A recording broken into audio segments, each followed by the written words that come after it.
नमो अरहन्ताणं नमो सिद्धाणं नमो आयर्याणं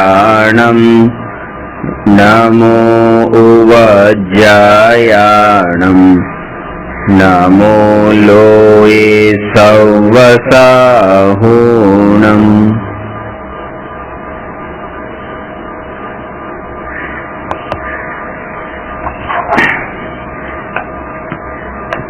प्रश्न नंबर 215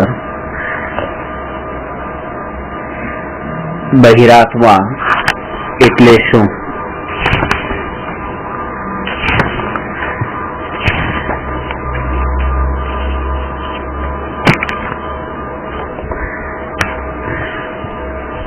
દ્રવ્ય સ્વભાવની દ્રષ્ટિએ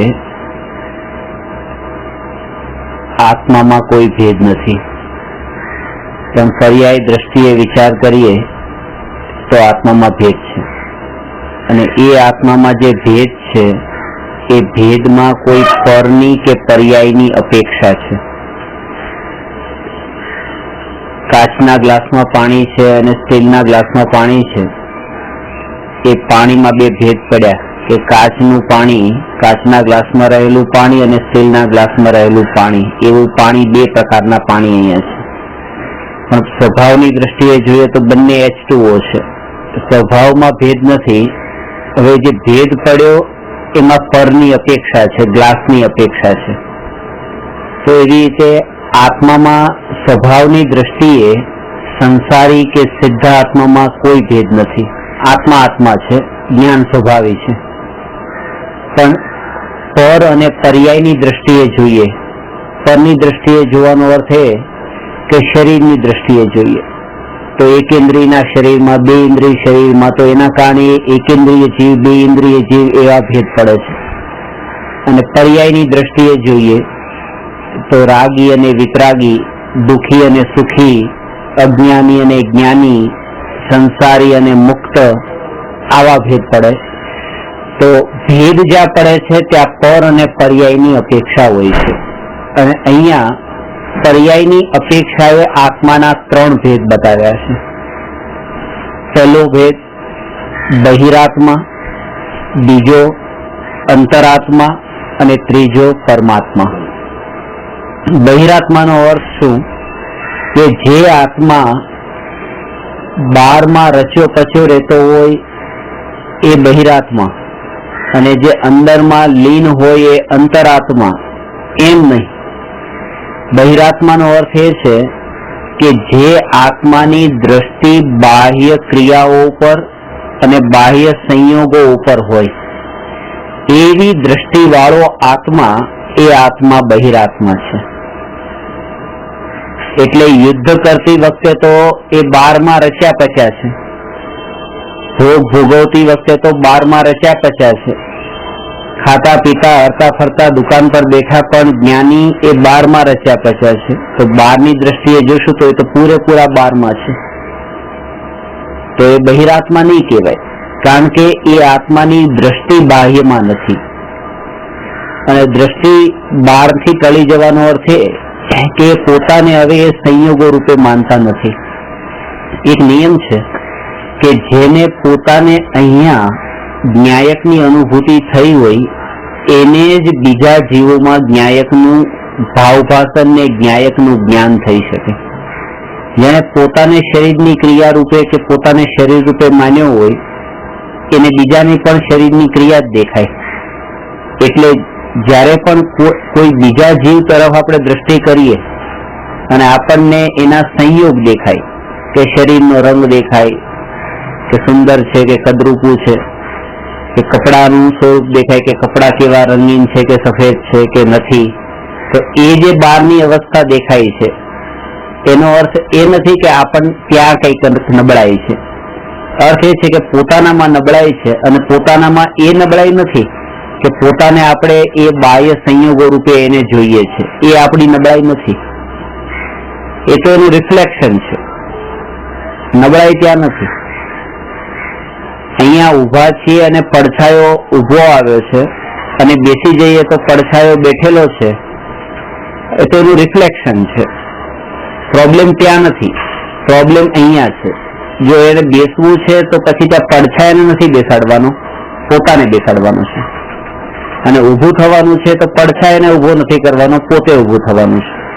તો એવી રીતે કોઈ પણ જીવમાં આપણે એને જીવ તરીકે ને આત્મા તરીકે જો દેખવો હોય તો એમાં કંઈ નથી કરવાનું, કારણ કે એ તો એનું રિફ્લેક્શન છે. કોનું રિફ્લેક્શન છે? કે પોતાને જેવા રૂપે જોઈએ છે એનું એ રિફ્લેક્શન છે કે આપણે બીજાને એ રૂપે જોઈએ છીએ. એટલે ક્યારેય એ અભ્યાસ જ નથી કરવાનો કે હું દરેક જીવને શરીર રૂપે ન જોઈને, સંયોગો રૂપે ન જોઈને એને આત્મા રૂપે જોઉં, એનો અભ્યાસ નથી કરવાનો, કારણ કે એ રિફ્લેક્શન છે.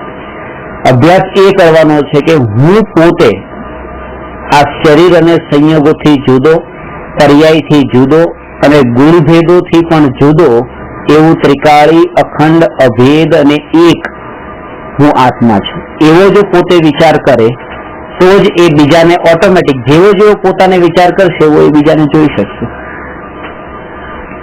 જેટલી પણ નબળાઈ છે કે બીજા જીવને મને ઉપદેશ આપવાનો વિકલ્પ ઉઠ્યો, કહેવા માટે વિકલ્પ ઉઠ્યો. વિકલ્પ ક્યારે ઉઠ્યો? કે જ્યારે તમને એની નબળાઈ દેખાડી, તમે આ ભૂલ નહીં કરો, તો એ ભૂલ નહીં કરો એ જે છે તો એવો જે વિકલ્પ ઉઠ્યો,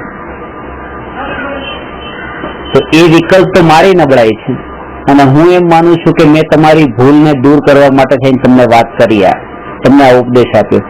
હવે બીજાએ તો ભૂલ કરી છે, પણ આ જે વિકલ્પ કર્યો મેં, એ વિકલ્પ કરીને મેં પણ એક ભૂલ કરી છે. કારણ કે જે સમયે આત્મામાં વિકલ્પ ઉત્પન્ન થયો એ સમયે જ આત્મામાં મલિનતા ઉત્પન્ન થઈ.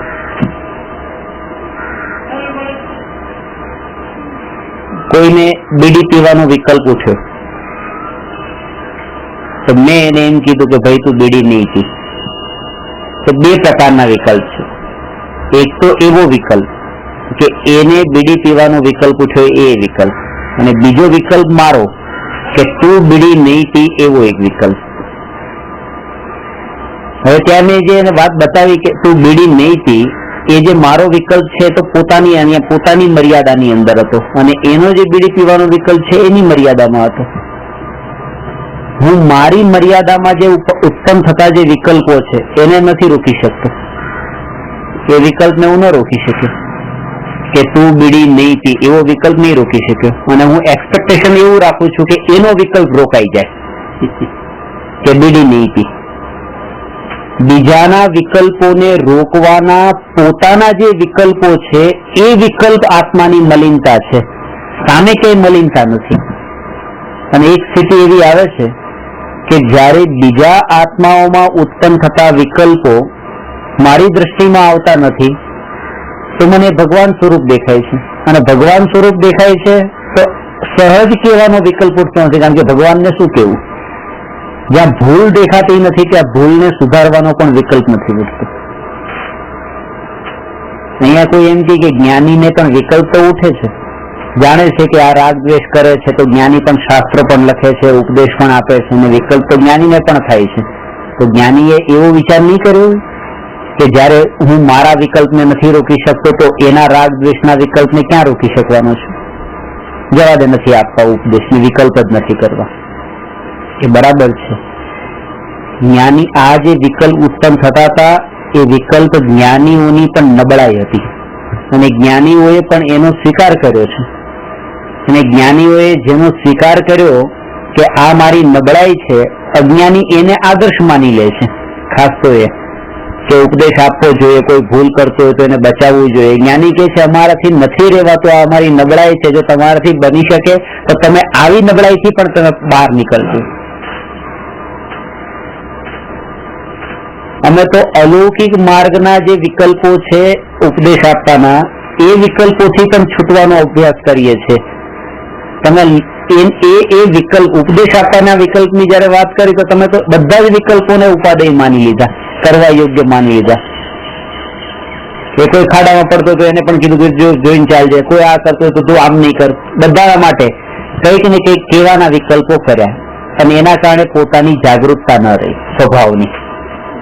ઉપદેશનો બીજો આપણે અર્થ કાઢીએ તો મન વચન ને કાયા, આપણે બોલવાને ઉપદેશ ગણીએ છીએ એવી રીતે શરીરના આચરણને પણ ઉપદેશ ગણાય. કહું શરીરના આચરણને જે કહેવું તો કહેવું, જેમ અંદરમાં આત્મા નિર્મળ થયો છે એવી રીતે એ નિર્મળતા બહારમાં વ્યક્ત થઈ કે આત્માનું સ્વરૂપ આવું છે વચન થકી વ્યક્ત થયું. શાસ્ત્રમાં 4 વાત બતાવી છે સત્ય માટે: સત્યાનુવ્રત, સત્ય મહાવ્રત, ભાષા સમિતિ અને વચન ગુપ્તિ. સત્યાનુવ્રતનો અર્થ એ છે આંશિક અસત્યનો ત્યાગ, આંશિક અસત્યનો ત્યાગ અને આંશિક સત્યનું પાલન. અનુવ્રત છે એટલા માટે આંશિક વ્રત છે. 5મા ગુણસ્થાન વર્તી શ્રાવકને આ સત્યાનુવ્રત હોય છે. સત્ય મહાવ્રતનો અર્થ એ છે કે હવે જે કંઈ પણ બોલે એ પૂર્ણ સત્ય, પૂર્ણ સત્યનું પાલન કરવું, એનું નામ છે સત્ય મહાવ્રત. એનાથી પણ આગળ છે કે હવે જેટલું પણ બોલવું એટલું સત્ય જ બોલવું, એ તો કીધું, પણ એમાં પણ હવે ખબર છે કે તમારામાં ઘણી બધી ભૂલ છે, ઘણા બધા દોષ છે, તો પણ કે આ વાત આ જીવને કહેવા યોગ્ય નથી. સત્ય એ જ છે, તો પણ સત્યને જાણતા હોવા છતાં પણ બધું સત્ય નથી બતાવી દેતા. એ સત્યમાં પણ હવે એવા શબ્દોનું એવું જ સત્ય બોલે કે જે હિત, મિત અને પ્રિય હોય.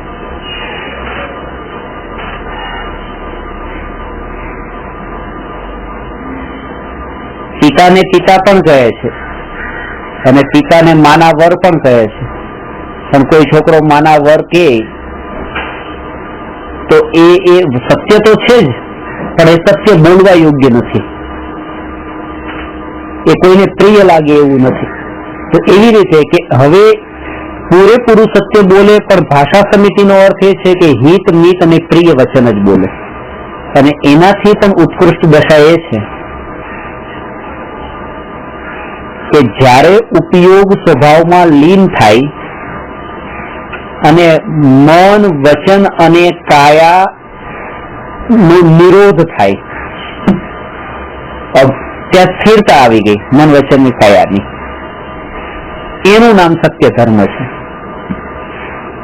ત્યાં ધર્મની પ્રાપ્તિ થઈ છે, એ આત્માની નિર્મળતા છે. જેવું અંદરમાં સત્ય પ્રગટ થયું એવું બોલી નાખવું, એમાં તો હજી નબળાઈ જ છે, પણ સત્ય પ્રગટ થયા પછી એ સત્યમાં એટલી લીનતા હોય કે હવે ના તો મનમાં ઉપદેશ આપવાનો વિકલ્પ ઉઠે છે, ન તો વચન થકી ઉપદેશ નીકળે, ન તો કાયા થકી કોઈ ક્રિયા થાય. એવી જયારે સ્થિતિ આવે છે ત્યારે આત્માએ આત્માને પ્રાપ્ત કર્યો એમ કહેવાય છે, એના પેલા નહીં. આવી સ્થિતિ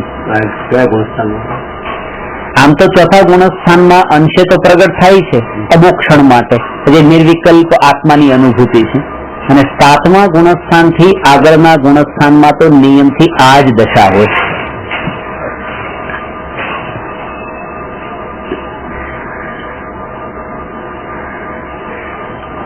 કારણ કે આ છદ્મસ્ત જીવોની વાત છે. છદ્મસ્ત જીવોને જે બોલવાનો જે વિકલ્પ, બોલવાની ક્રિયા થાય છે, એ વિકલ્પ વિના નથી થતી.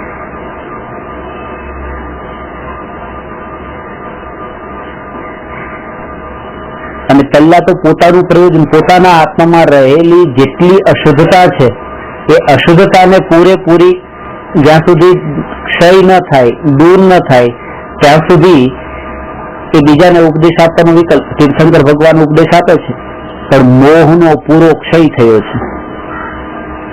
જે પુરુષાર્થ કરવાનો તો પુરુષાર્થ ત્યાં પૂર્ણ થયો, રાગનો અંશ પણ નથી રહ્યો, અને એટલા માટે એ ઉપદેશ સહજ નીકળ્યો, વિકલ્પથી નથી નીકળ્યો. હવે એ આદર્શમાં ને કે તીર્થંકર ભગવાને ઉપદેશ આપે છે તો આપણે પણ સત્ય ઉપદેશ તો આપવો જોઈએ ને, કે નહીં હજી તમારી નબળાઈ છે ને, તમે તમારું કામ હજી અધૂરું છે, તમારું કામ બાકી છે ને તમે બીજાના કામમાં તમે હજી મદદ કરવા જાઓ છો. પેલા તમારું કામ પૂરું કરો. અને મદદ કરવા જ્ઞાનીઓ પણ ગયા છે, પણ જ્ઞાનીઓએ એને નબળાઈ માની છે, એને ઉપાદેય નથી માન્યું. અજ્ઞાની ભૂલ ક્યાં જ કરે છે કે જ્ઞાનીઓએ જે કર્યું છે તો એ જ્ઞાનીઓએ કઈ દ્રષ્ટિએ કર્યું છે એ વિચારે નથી આવતો. જ્ઞાનીઓએ કર્યું એટલે મારે કરવું છે. ભોગ ભોગવવાની વાત છે તો કે ના, એ તો જ્ઞાની કે એ તો અશુભ છે, તો પછી એ તો સમજાઈ જાય છે કે ચલો જ્ઞાનીઓએ કરી છે, આપણે એ કરવા યોગ્ય નથી. પણ પ્રવચન આપવું તો કે એ તો જ્ઞાનીઓએ આપ્યું હતું ને તો સારું કામ છે, એ આપવામાં શું વાંધો છે? કે એ પણ નબળાઈ છે. એ વિકલ્પ ક્યારે ઉઠ્યો?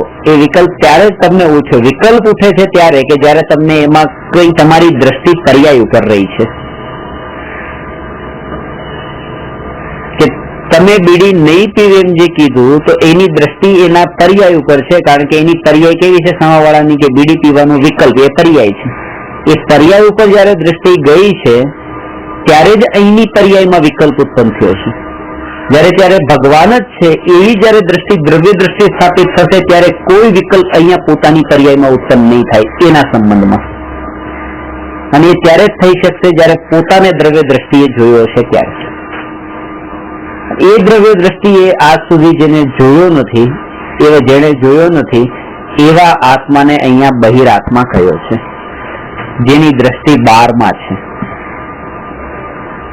6 ડાળામાં બહિરાત્માની પરિભાષા બતાવી છે. દેહ જીવ કો એક ગિને બહિરાત્મ તત્વ મુઢા है. આત્મા અને શરીર એ બે દ્રવ્ય ભિન્ન ભિન્ન છે અને બે દ્રવ્યને એક માને છે એ બહિરાત્મા છે. અહીંયા વસ્તુ છે બે અને એને માને છે એક, અને એક માનવાના કારણે એનું જે ફળ છે એ 4 ગતિનું પરિભ્રમણ છે.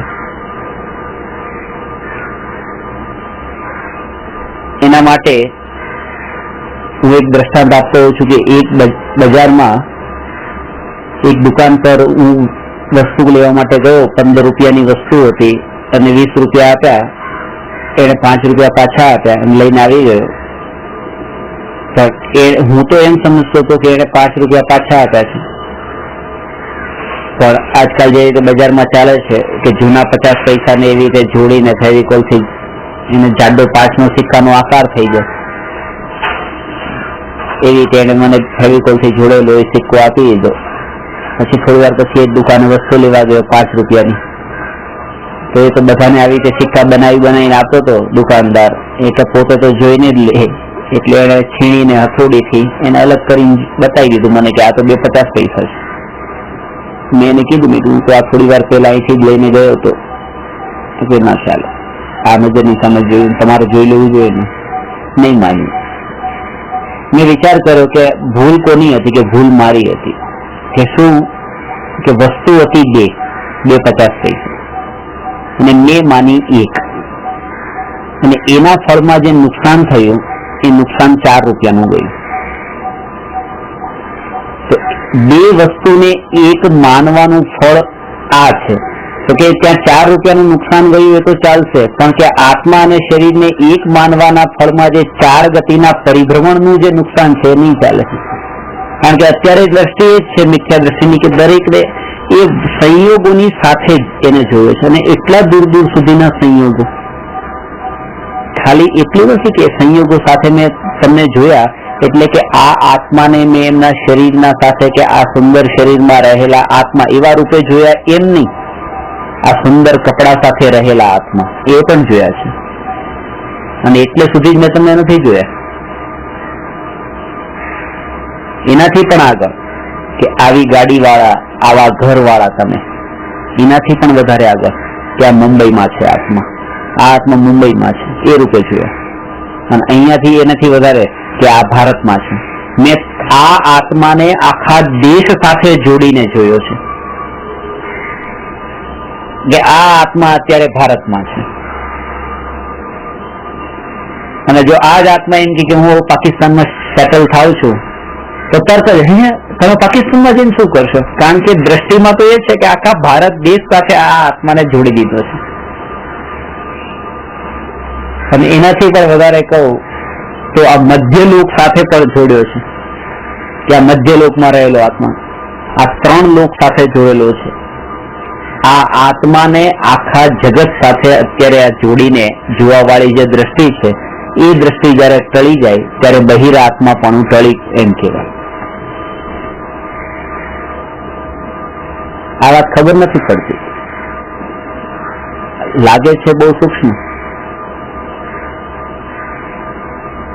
હમણાં મને કોઈ કીધું કે એક વિદ્વાન પોતાના પ્રવચનમાં એમ કહેતા હતા કે તમારો જે મોક્ષ અટક્યો છે એક 10-15 જણાના કારણે જ અટક્યો છે.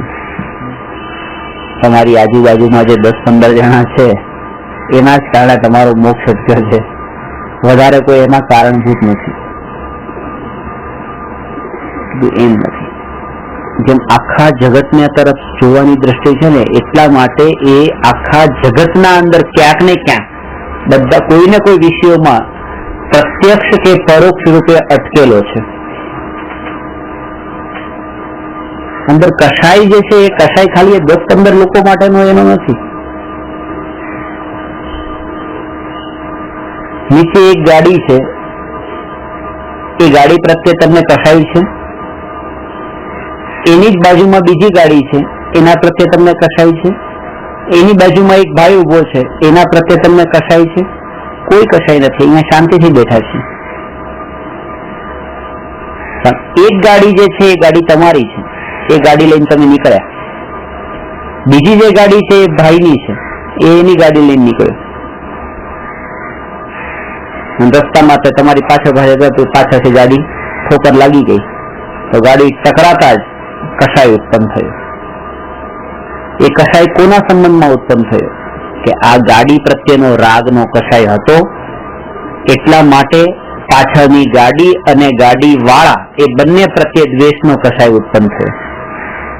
અહીંયા બેઠા છીએ ત્યારે આપણને એમ લાગે છે કે ભાઈ સાથે મારે કઈ નથી, એ ગાડી સાથે પણ કઈ નથી, પણ અંદરમાં જે પડેલો કસાય અહીંયા એના માટે પણ પડેલો છે એ ખબર નથી પડતી. આવી રીતે ઇનડાયરેક્ટલી જગતના અંદર દરેકે દરેક સંયોગોમાં આપણો કસાય પડેલો છે, જ્યાં સુધી સમ્યક દર્શન નથી પ્રગટ થતું ત્યાં સુધી. મિથ્યાત્વની ભૂમિકામાં જીવને અનંતાનુબંધી કસાય હોય છે. અને અનંતાનુબંધી કસાયનો અર્થ આ કે જગતના અનંત પદાર્થોમાં એનો રાગ કે દ્વેષ રૂપે અનુબંધ વાળો કસાય, એનું નામ અનંતાનુબંધી કસાય છે. અનુબંધ એટલે જોડાય, અનુબંધ એટલે જોડાયેલો, ઇન્ટરલિંક.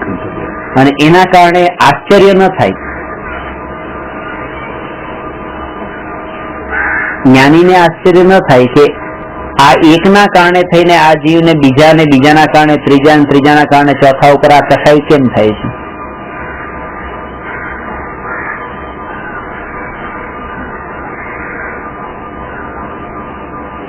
દુકાન પર બેઠા હોય અને માનો એ નોકર પર ઝઘડો કર્યો તો નોકર સમજશે કે આ પત્ની સાથે ઝઘડો કરીને આવ્યા છે એટલા માટે મારી સાથે આવું કરે છે. આમાં પત્ની ક્યાં આવી?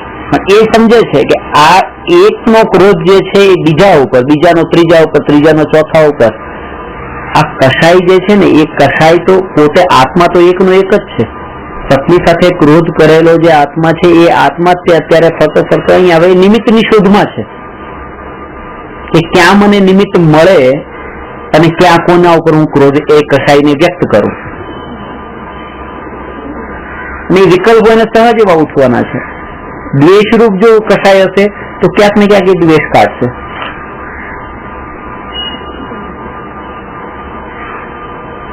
એ કસાયનો એ સમયે ધારા રૂપે કેવો ચાલે છે કે આમ માનો કે 15 રૂપિયા પણ ટેક્સ નાખ્યા છે તો 20 રૂપિયા રોજ આપી દેશે, પણ આજે પત્ની સાથે ઝઘડો કરીને નીકળ્યો છે ઘરેથી અને 19 થયા છે તો 20 નહીં આપે, 1 રૂપિયો લઈને જ કે મારે જોઈએ જ છે, કારણ કે ત્યાં કસાય ત્યાંનો અહીંયા વ્યક્ત થયો છે. આનંદ આવે છે, આનંદ આવે છે. સુખ બુદ્ધિ પડેલી છે, એને એમ લાગે છે કે જે કઈ કરી રહ્યો છું એ બરાબર કરી રહ્યો છું. આ સમય આમ જ હોય. કોઈ એને એમ કે ભાઈ તું આવું નહીં કરે, આની સાથે તું શા માટે આવું કરે છે કે નહીં, ચૂપ બેસો, ત્યારે એ એમ બતાવશે કે નહીં, નીતિ એટલે નીતિ, પછી ઓછાઈ લેવાની વધારે લેવાની, ઓછાઈ આપવાની વધારે આપવાની. ત્યાં એને પછી પોતાની રીતે તર્ક, યુક્તિ અને એવી રીતે ઘટિત કરીને એ પોતાને સાચો સિદ્ધ કરશે. કારણ કે કસાય અનંતાનુબંધી કસાયની તીવ્રતાનો અર્થ એ છે કે બીજાનો કહેલો ઉપદેશ કાનના અંદર ઘૂસે પણ નહીં. એટલું તીવ્ર, એટલી કીધું છે અનંતાનુબંધી કસાયની મંદતા, વિશુદ્ધિ જેને હોય એને જ દેશના મળે છે. 5 લબ્ધિમાં વિશુદ્ધિ પેલા છે. મંદ કસાય વગર તો એ ગુરુનો ઉપદેશ સાંભળવા પણ ન બેસે. ત્યાં પણ ક્રોધ આવી જાય, બહારનો ક્રોધ ત્યાં પણ વ્યક્ત થઈ જાય, બીજાનો ક્રોધ ગુરુ ઉપર આવવા લાગે.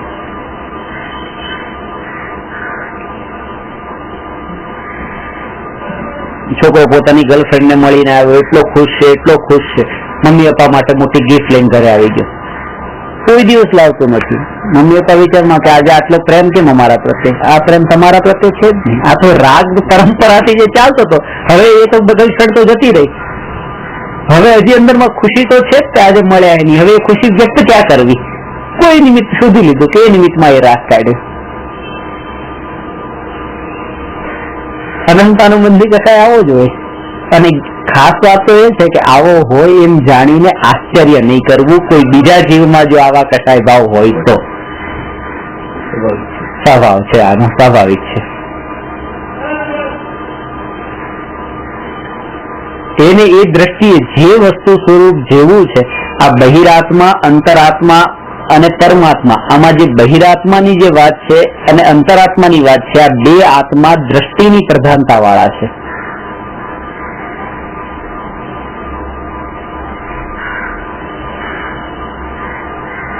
એમાં દ્રષ્ટિની મુખ્યતા છે કે બાર ઉપર દ્રષ્ટિ, બાકી બાર ઉપર દ્રષ્ટિ છે કે અંતરમાં દ્રષ્ટિ છે. ઉદય પણ એને સહજ રૂપે એવા આવે. પોતે અત્યારે એ વાતને વાંચી, સાંભળી, ક્યારેક સંભળાવી કે આ બહારની દ્રષ્ટિએ યોગ્ય નથી, યોગ્ય નથી, યોગ્ય નથી. એ જ જીવને પાછી દ્રષ્ટિ તો બારમાં હોય છે. કારણ કે હજુ પણ એ પુરુષાર્થની નબળાઈ ને કર્મના ઉદય પણ મિથ્યાત્વના એવા હોય કે એને વિકલ્પો પણ એવા જ પ્રકારના ઉઠે.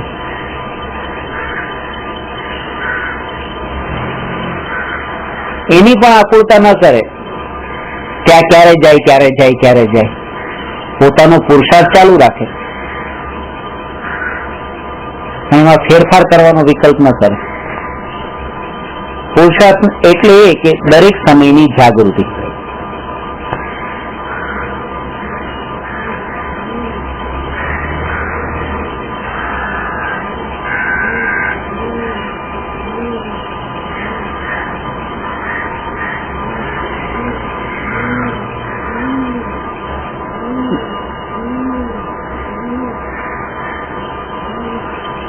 એકેન્દ્રિયથી અસંગની પંચેન્દ્રિય જીવને તો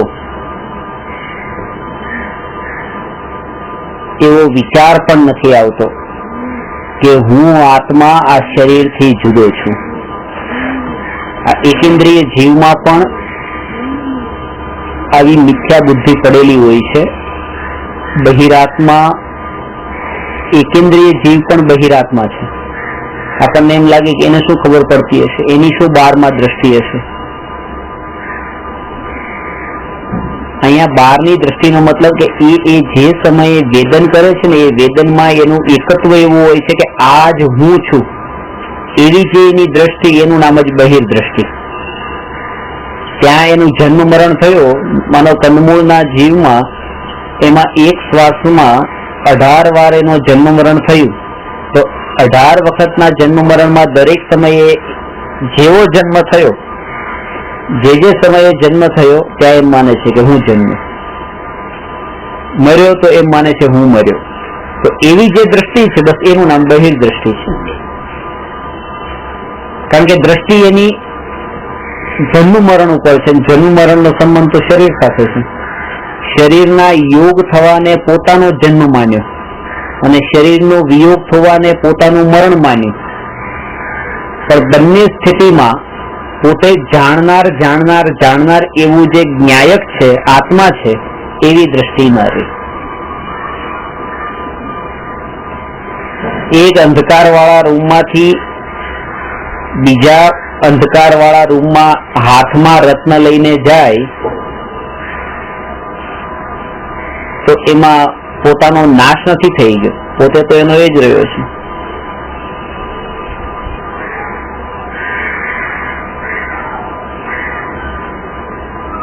પણ શું થાય છે કે જે રૂમમાં એ રત્ન લઈને જાય છે તે રૂમમાં એને મહિમા એ રૂમની જ આવે છે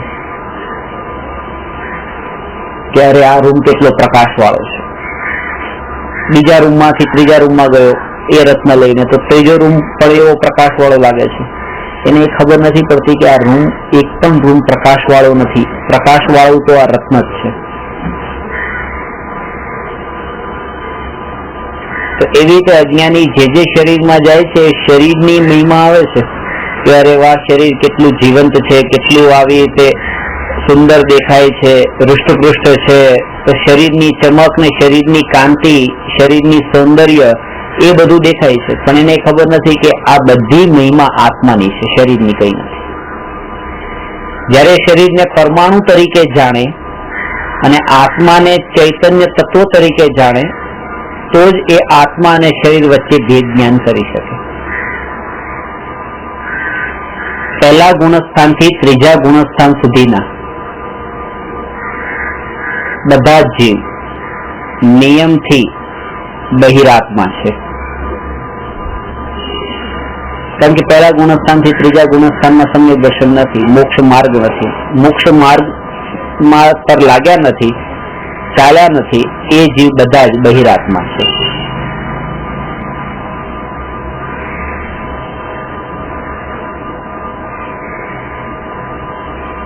શરૂઆત અહીંથી હવે કરવાની. બહિરાત્મા પણ છોડવાનો અર્થ એ કે કપડા બદલવા કે કપડા છોડવા એમ નહીં, તમારી દ્રષ્ટિ છોડી દેવી. કોઈ પણ જીવ માટે ક્યારે પણ એવો ભાવ આવ્યો ને તો ત્યારે તરત જ એ વિચાર કરવાનો કે એ ખરાબી એમાં નથી, ખરાબી તો આ પોતાની પર્યાયમાં જે વિકલ્પ ઉઠ્યો છે એમાં ખરાબી છે.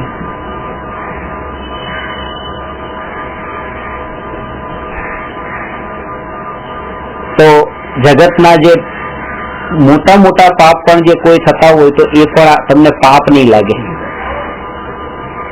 અત્યારે તમે એમ જો કે દાઉદ ઇબ્રાહિમ છે તો કે આવા આટલો મોટો ગુંડો છે, આમ છે, એ બધી એ દ્રષ્ટિએ તમે જોયું ને આટલા લોકોને મારે છે, એનું નામ કાનમાં પડતા જ તે એવો ભાવ તો વિકલ્પ તો એ સમયે તો એવો જ ઉઠે છે કે બસ એ આ.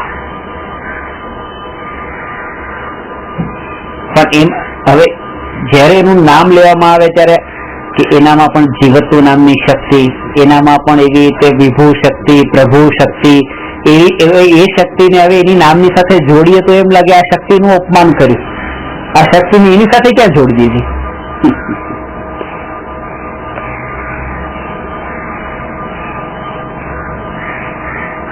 હજી તમે આ કીડી મકોડાને તમે જીવ જંતુઓને પણ તમે પરમાત્મા કહો તો અમને વાંધો નથી, પણ એને પરમાત્મા નહીં કહો. કેમ?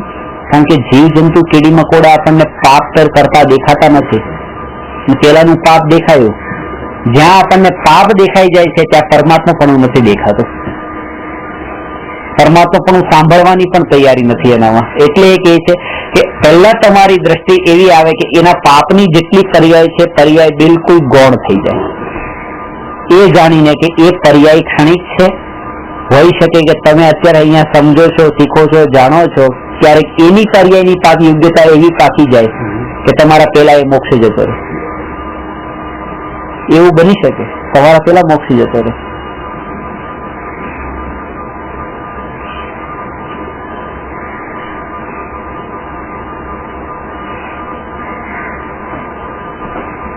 આમાં ભવિષ્ય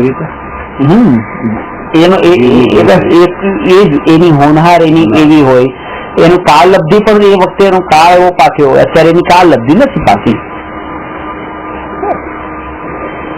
આકુરતા તો ત્યારે થાય છે કે જયારે એના કાળ પરની શંકા થાય છે, ત્યારે કેરી પરથી ફળ કેમ નીચે પડતું નથી, કેમ નીચે પડતું નથી, પણ હજી એ પાક્યું નથી એટલે પડતું નથી. સીધી વાત છે કે જેવું પાકશે એવું તમારે કઈ નહીં કરવું પડે, ઓટોમેટિક નીચે પડશે. એવી રીતે કાળ પાકે અને એ પર્યાય ઉત્પન્ન થાય છે, કાળ નથી પાકે. એટલે આ દ્રષ્ટિએ જોઈએ કે એને આ પર્યાય રૂપે જોયો કે એ આવો આવો પાપી છે, પણ એ પાપી પણ એ પર્યાય છે ને એ ક્ષણિક છે. એટલા માટે પર્યાય દ્રષ્ટિ છોડવાનું કીધું છે.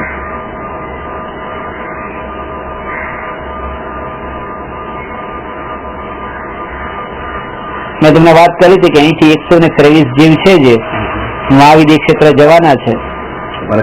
હા, અહીંથી આ પૂરા આખા કાળમાં આ 6 મહિના ના, પૂરા 21,000 વર્ષમાં. પાંચમ કાળમાં 21,000 વર્ષમાં 123 જીવ છે માત્ર. હા, કે જે અહીંથી ભરત ક્ષેત્રથી મરીને વિજય ક્ષેત્ર જન્મ લેવાના છે. અને એ પાછા મિથ્યા દ્રષ્ટિ, સમ્યક દ્રષ્ટિ નહીં, જ્ઞાની નહીં, અજ્ઞાની. કારણ કે સમ્યક દ્રષ્ટિ મનુષ્ય મરીને કર્મભૂમિનો મનુષ્ય ન થાય. એટલે અત્યારે તમે સમ્યક દ્રષ્ટિ છો તો હવે તમે અહીંથી મરીને પાછા અહીંયા તમે મનુષ્ય તરીકે ન જન્મ લેવો. સમ્યક દ્રષ્ટિ મનુષ્ય મરીને કર્મભૂમિનો મનુષ્ય ન બને, ભોગભૂમિમાં જાય અથવા તો દેવગતિમાં જાય. શિવશંકર ભગવાન પણ અહીંયા કર્મભૂમિમાં જન્મ્યા હતા ને તો સમ્યક દ્રષ્ટિ હતા, પણ એ મનુષ્યથી નતા જન્મ્યા, તો દેવમાંથી જન્મ્યા હતા. એ સેમ પર્યાય. હા, દેવગતિથી આવે કે નરકથી આવે, પણ મનુષ્યથી મનુષ્ય તો ન થાય સમ્યક દ્રષ્ટિ. એ આ કર્મભૂમિનો મનુષ્ય. હવે 123 જે અહીંથી મરીને વિજય ક્ષેત્ર જશે,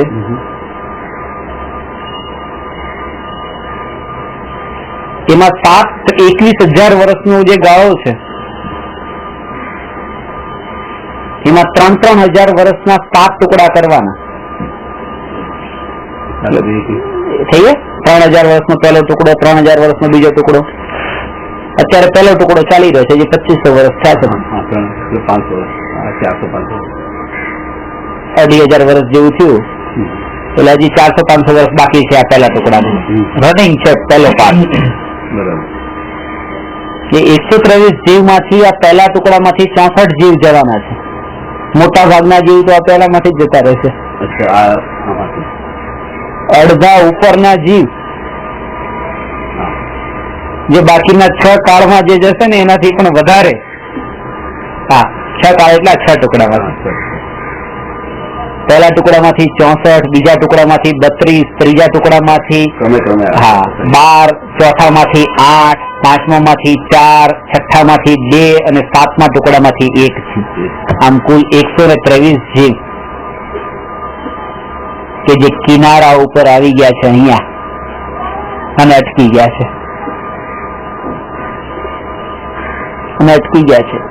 અને એવી ખાલી એક ગ્રહની વાર છે.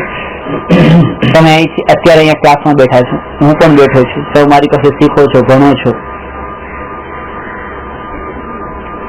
મરણ થયું તમારું, અહીંથી મહાવિદ્ય ક્ષેત્ર જન્મ્યા, અને એ પાછા 123 જીવ જે મહાવિદ્ય ક્ષેત્ર જન્મ લેવાના છે એ બધા 9મા વર્ષે તો કેવળી થવાના છે. પાછા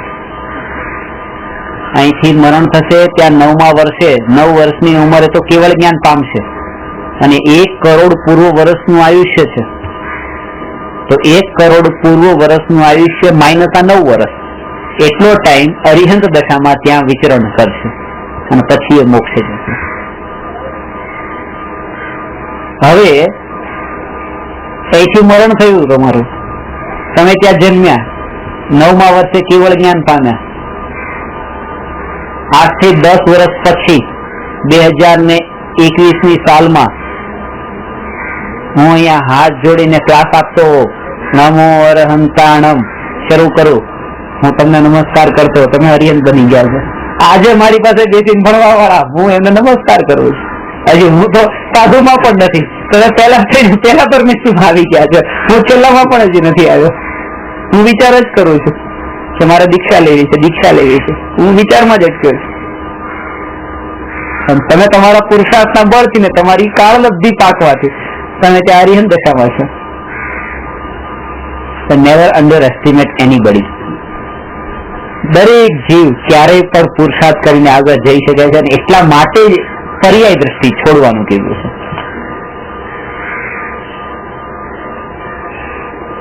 608 માંથી 123 જીવ, તો બાકીના બધા વિદેશ ક્ષેત્રથી જ છે.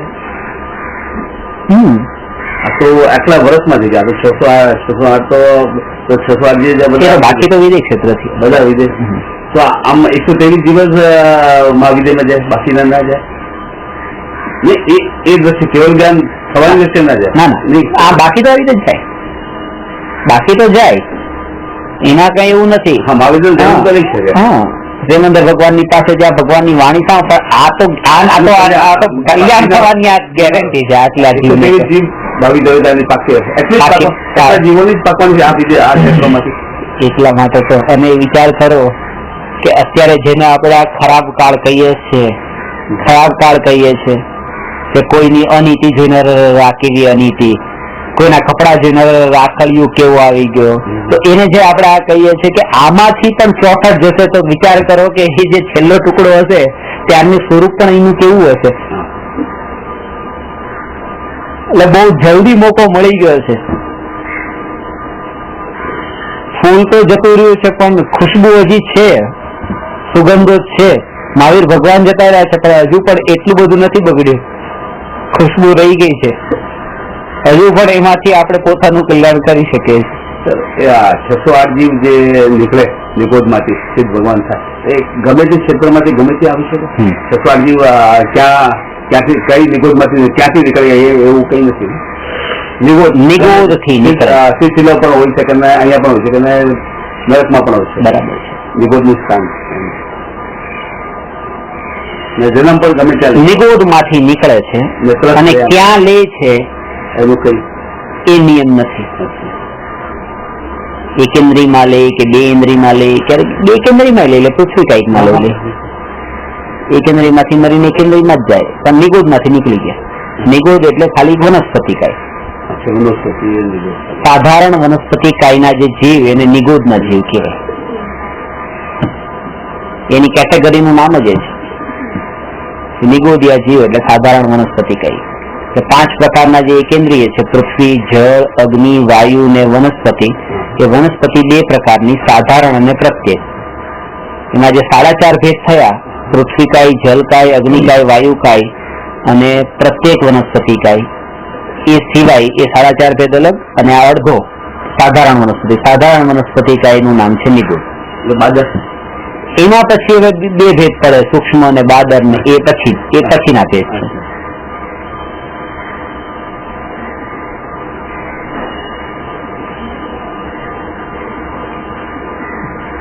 ખાસ તો એ કે એ ક્યાંય જોવાતું નથી કે ક્યાંથી ક્યાં જવાના, એ ક્યાં જવાના છે. નીકળ્યા ત્યાંથી નીકળી જાય. હવે આમાં પરિભ્રમણમાં આવે, ત્યાંથી ડિપાર્ચર થયું એ જોવાય, અરાઇવલ ક્યાં થયું એ નહીં જોવાય. અને 608 જીવનું મોક્ષમાં અરાઇવલ થયું એ જ જોવાય, ડિપાર્ચર ક્યાંથી થયું એ ન જોવાય. કે ભરત ક્ષેત્ર થી આવ્યા કે વિજય ક્ષેત્ર થી આવ્યા, ક્યાંથી નહીં. મોક્ષમાં 608 આવે છે. નિગોદમાંથી નીકળે છે.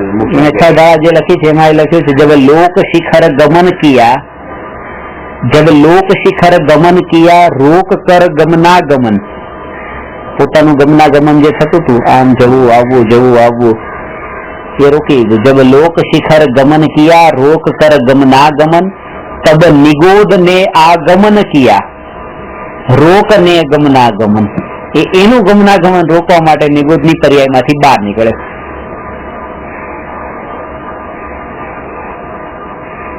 નિગોદમાં જેટલે ત્રસમાં આવે કેવા ના, ત્રસ તો પછી 2 ઇન્દ્રિય થી 5 ઇન્દ્રિય ત્રસ, પણ એકેન્દ્રીમાં જે 4.5 ભેદ જે છે 4.5 માંથી બહાર એમાં પણ હજી આવી શકે, એમાં પણ આવી શકે, 4.5 માં પણ હોઈ શકે, પણ નિગોદ માંથી નીકળી ગયો એમ કેવાય. ત્રસમાં આવવું જરૂરી નથી નિગોદ માંથી નીકળવા માટે. એ 4.5 ભેદમાં ક્યાંક ને ક્યાંક આવી જાય તો એક નિગોદ થી તો નીકળ્યો છે.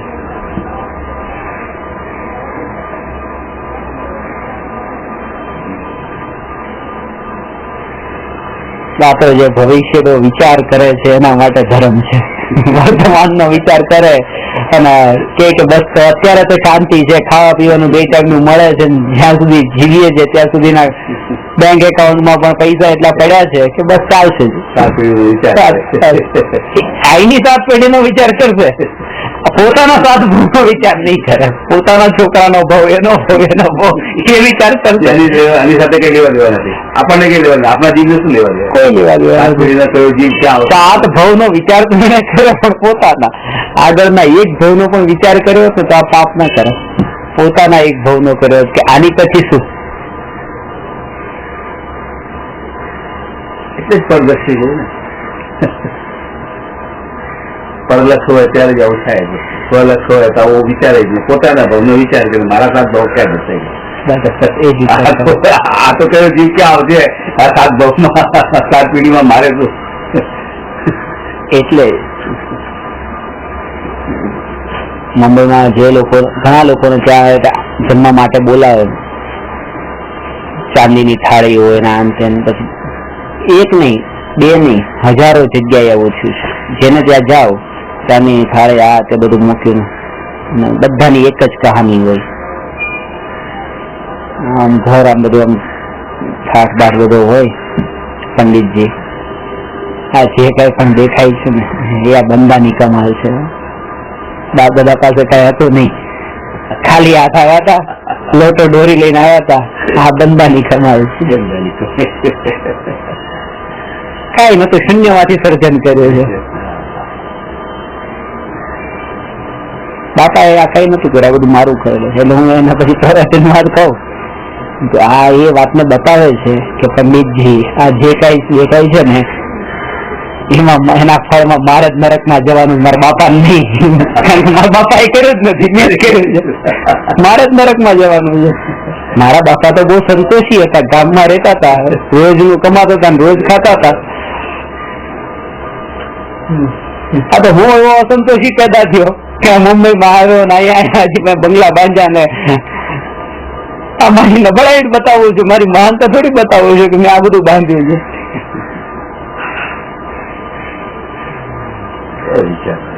દ્રષ્ટિ, આનું નામ છે મિથ્યા દ્રષ્ટિ છે. આનું નામ બહિર્દ્રષ્ટિ નો મતલબ એ જ કે ઊંધું જ વિચાર હોય, એનો વિચાર જ ઊંધો હોય. જ્ઞાની આ દ્રષ્ટિકોણથી વાત કરતા હોય, એને પોતાની દ્રષ્ટિ લાગતી હોય કે અરે તમારી પાસે કેટલો વૈભવ છે, તમારી પાસે કેટલી શક્તિ છે, શક્તિને પ્રગટ કરો. એને એમ જ લાગે તમે પેલું કદમ તો માંડો, સાહસ તો કરો. તો એમ લાગે કે બસ બિઝનેસમાં કોઈ નવા બિઝનેસમાં સાહસ તો કરું, કે છે ને મારામાં તાકાત છે તો કોઈ પણ નવા બિઝનેસમાં સાહસ તો કરવું જ પડશે. એ પોતાના બિઝનેસના દ્રષ્ટિકોણથી પૂરો વિચાર કરતો હોય. પ્રવચન સાંભળતો હોય ત્યારે શક્તિ પોતાની એવા રૂપે જ ઘટિત કરતો હોય. કાલનો તમે વિચાર નહીં કરો, તમે મહેનત કરો બસ. તો એ તો બિઝનેસમાં આવે, કાલનો વિચાર નથી કરવો. પૈસા રોકવા છે, આમ બિઝનેસમાં તો રોકવા જ છે. પછી જે થવું છે થશે. કારણ કે ઉપદેશ સત્ય મળે છે પણ ઘટી તેને ઊંધી જગ્યાએ કર્યો છે. એમાં અલગ દ્રષ્ટિએ એને ઘટિત કરે, એટલા માટે આવું થાય છે.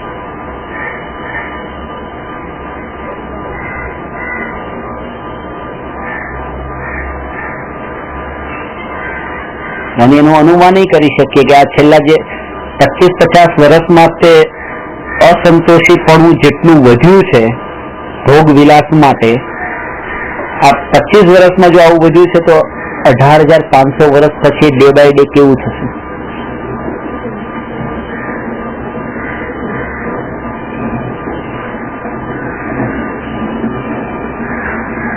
અને જયારે એ છઠ્ઠા કાળના દુઃખ બતાવવામાં આવે કે એના પછી કેવું, એના પછી કેવું, જયારે વિચાર કરે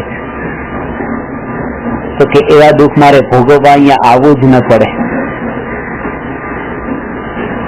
ઘણા લોકો એમ કે બસ હવે તો જો તમે આ વાત અમને બતાવી દીધી ને કે મિથ્યા દ્રષ્ટિએ જીવા જાય છે, વિદેશ ક્ષેત્રે જાય છે, બસ તો અમારે સમ્યક દર્શન પ્રાપ્ત નથી કરવું. કારણ કે અમારે તો વિદેશ ક્ષેત્રે જઈ એક ભવે જ મોક્ષે જવું છે. બસ કે તમે નવકાર મંત્ર ક્લાસ આપતા, નવકાર મંત્ર બોલો, અમને પગે લાગતા, બસ અમારે તો એ જ જોઈએ, બીજું કઈ નહીં. એટલું ફાસ્ટ 10 વર્ષમાં જોઈએ. આવા જીવને તો 10 ભવે ન થાય. ખરેખર જે ખરેખર પામવાની જિજ્ઞાસા છે ને ખરેખર પુરુષાર્થ પણ કરે છે અને નથી પામી શકતા, બસ એવા કિનારા ઉપર આવેલા જે એમ કીધા છે. ઇન્ટેન્શનલી ન પામે એની વાત નથી, આ તો જેની જિજ્ઞાસા જ એવી, તડપ જ એવી છે કે પામવું છે ને કાળ અહીંયા નથી પાક્યો એવા જીવની વાત છે. જેને ધ્યેય જ એવું બાંધી દીધું અજ્ઞાની રહેવાનું છે તો અનંત કાળ સુધી અજ્ઞાની રહેશે, જ્ઞાની નહીં થઈ શકે.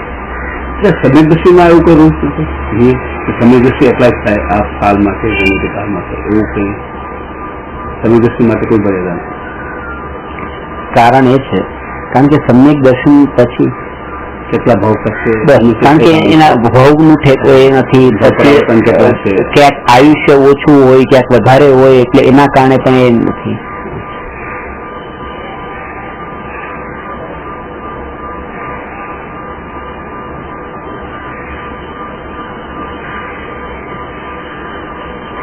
બહિરાત્માનો અર્થ એ કે સત્ય માનવું નહીં અને સત્યને સ્વીકારવું નહીં, સત્યને પ્રગટ કરવું નહીં.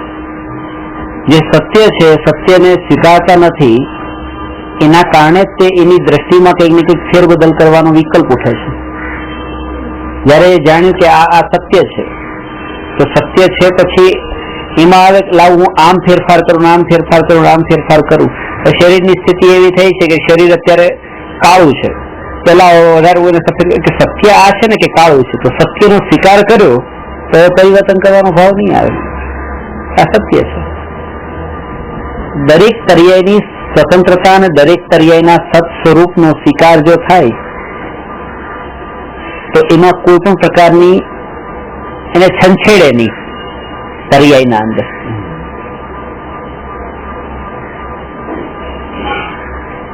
બરાબર જ લાગે બધું. કાનજી સ્વામી તો કેતા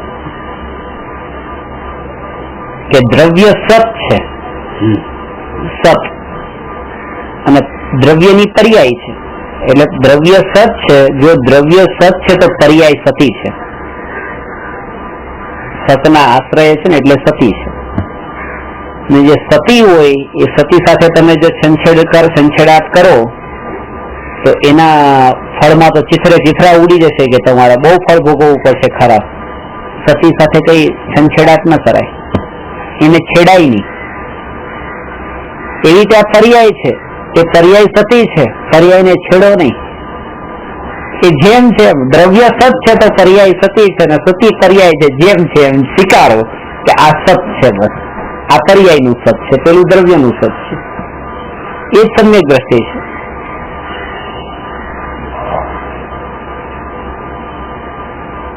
જ્યાં નિરપેક્ષ ભાવ હોય ત્યાં જ સત્યનો સ્વીકાર હોય. એક તો એક કંઈક લાભ થવાનો હોય તો સત્યનો સ્વીકાર ન થાય. લાભ વાળી અભિલાષા હોય ને તો સત્યનો સ્વીકાર ન થાય. પોતાને કંઈક મહાન બતાવવાની અભિલાષા હોય તો સત્યનો સ્વીકાર ન થાય. કષાયોની જ્યાં કષાય પોષાતો હોય ત્યાં સત્યનો સ્વીકાર નહીં થાય. ત્યાં સમ્યક દ્રષ્ટિ નહીં પ્રગટે. જ્યાં કષાય પોષાઈ રહ્યો છે ત્યાં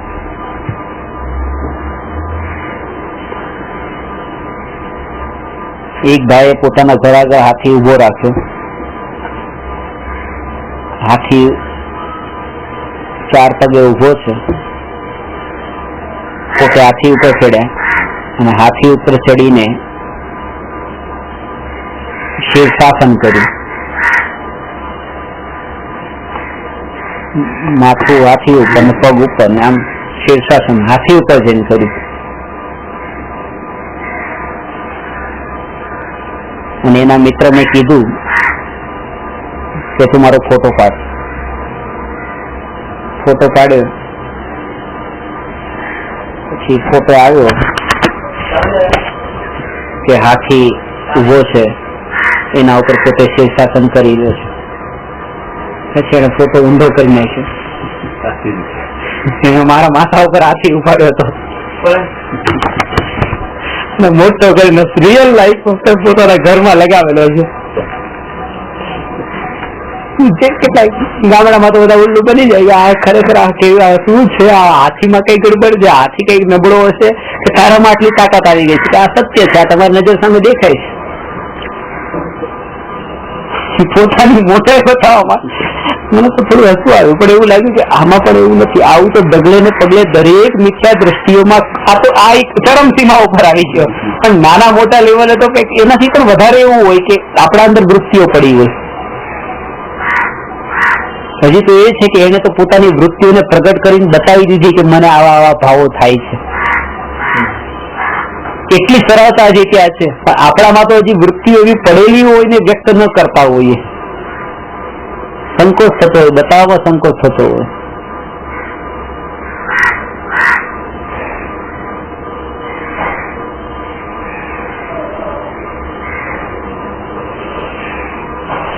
જ્યાં નિરપેક્ષ ભાવ હોય ત્યાં જ સત્ય દ્રષ્ટિ આવી શકે. એને એ ન જોવે કે મને કેટલો લાભ છે, બીજાને કેટલો લાભ છે, મારું કેટલું ભલું થાય છે, બીજાનું કેટલું ભલું થાય છે. આ વસ્તુ સ્વરૂપ આ દ્રષ્ટિએ સત્ય છે.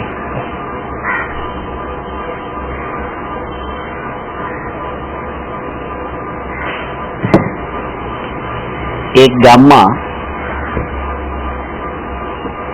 એક છોકરો બહુ ભણેલો, નોકરીની શોધમાં તો નોકરી મળતી નથી.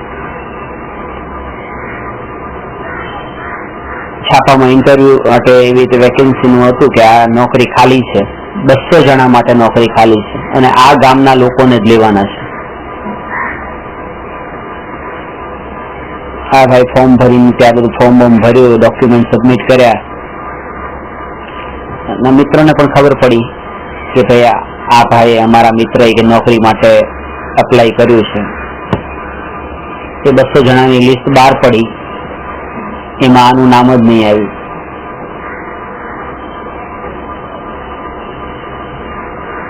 પોતે એટલો વિચારમાં પડી ગયો. ઘરે બેઠો હતો, એના મિત્રોને ખબર પડી કે આને નોકરી મળી નથી. તો બહુ દુઃખની વાત છે, આપણે એના ખબર અંતર પૂછવા માટે જવું જોઈએ. કારણ કે આપણો મિત્ર છે, દુઃખી થયો હશે, કારણ કે 200માં પણ એનું નામ, એનો આટલો હોશિયાર હતો તો પણ 200માં એનું નામ નહીં આવ્યું.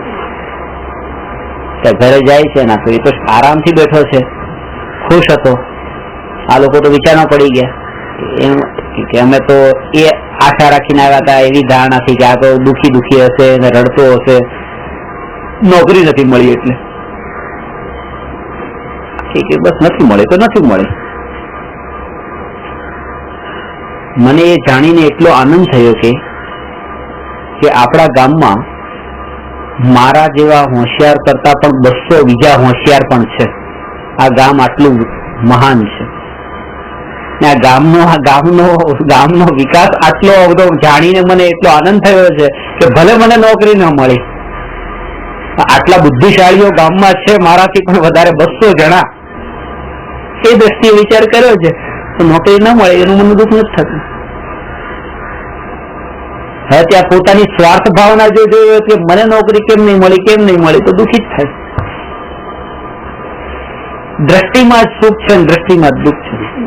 સમ્યક દ્રષ્ટિ સુખ છે, મિથ્યા દ્રષ્ટિ દુઃખ છે. મિથ્યા દ્રષ્ટિનું નામ બહિર્દ્રષ્ટિ છે અને બહિર્દ્રષ્ટિ વાળા આત્માને અહીંયા બહિરાત્મા કહ્યો છે.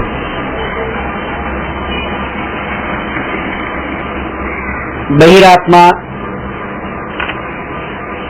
નું જે પદ છે એ પદ તો છોડવાનું છે. એટલા માટે એના ઉપર વધારે સ્ટડી કરવાની બહુ જરૂર નથી. જે પદમાં હવે રહેવાનું છે, જવાનું છે, એની હવે શોધખોળ. કારણ કે આને છોડવા માટે થઈને કંઈક એવી દ્રષ્ટિ મળવી જોઈએ.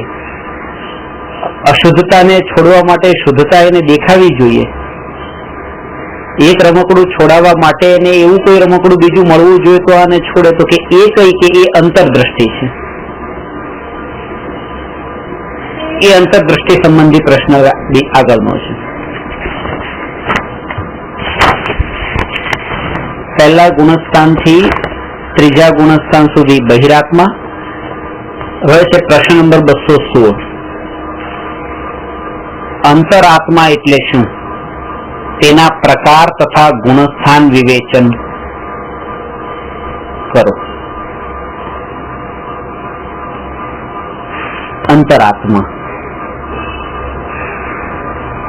જે આત્માના ધ્યાનમાં લીન હોય, અંતરમાં લીન હોય, એને અંતરાત્મા ન કહેવાય.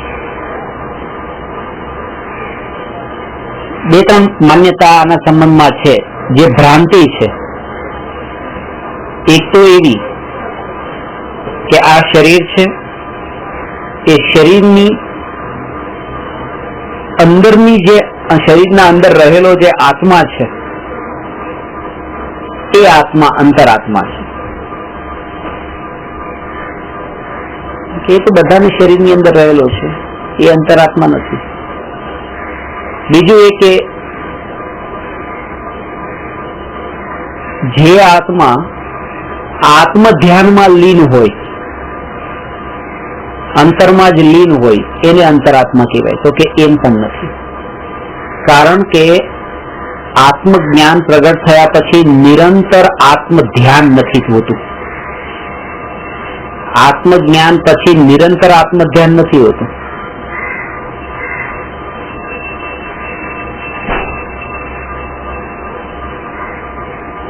એટલા માટે અંતરાત્મા એને પણ ન કહેવાય કે જે નિજ આત્માના ધ્યાનમાં અંતરમાં લીન હોય. તો અંતરાત્મા કોને કહેવાય? કે જે આત્મા ની દ્રષ્ટિ આત્મા પર હોય અને પર્યાય અને સંયોગો પર ન હોય, એનું નામ અંતરાત્મા છે. બહિરાત્મા અને અંતરાત્મા વચ્ચે આટલું જ અંતર છે કે બહિરાત્માની દ્રષ્ટિ પર્યાય દ્રષ્ટિ છે અને અંતરાત્માની દ્રષ્ટિ દ્રવ્ય દ્રષ્ટિ છે. પર્યાય દ્રષ્ટિ સો મિથ્યા દ્રષ્ટિ, દ્રવ્ય દ્રષ્ટિ સો સમ્યક દ્રષ્ટિ, આવું સમયસારમાં કહ્યું છે. પણ એનો અર્થ એવો પણ નથી કે સમ્યક દ્રષ્ટિ પર્યાયને જોતા જ નથી. સમ્યક દ્રષ્ટિનો અર્થ એવું નથી કે પર્યાયને જોતા જ નથી. એ જોવે છે કે આ કીચડ છે, આ માટી છે, આ સોનું છે, એ બધું જોવે છે. તો આ માટી જોઈ, સોનું જોયું, પર્યાયને તો જોઈ છે. કોઈ પૂછશે તો એમ જ કહેશે આ સોનું છે, કોઈ પૂછશે તો એમ જ કહેશે આ માટી છે. તો પછી પર્યાય દ્રષ્ટિ ટળી જવાનો મતલબ શું? પર્યાય દ્રષ્ટિ ટળી જવાનો અર્થ એ છે કે આ સોનું પણ હોય કે માટી પણ હોય, આ બે માંથી કઈ પણ હું નથી, આની સાથે મારો સંબંધ નથી. એવી દ્રષ્ટિનું નામ અંતરદ્રષ્ટિ છે. એવી દ્રષ્ટિનું નામ દ્રવ્ય દ્રષ્ટિ છે કે પર્યાયને પોતાનું સ્વરૂપ ન માને. પર્યાયને તો જાણે પણ પર્યાયને પોતાનું સ્વરૂપ ન જાણે.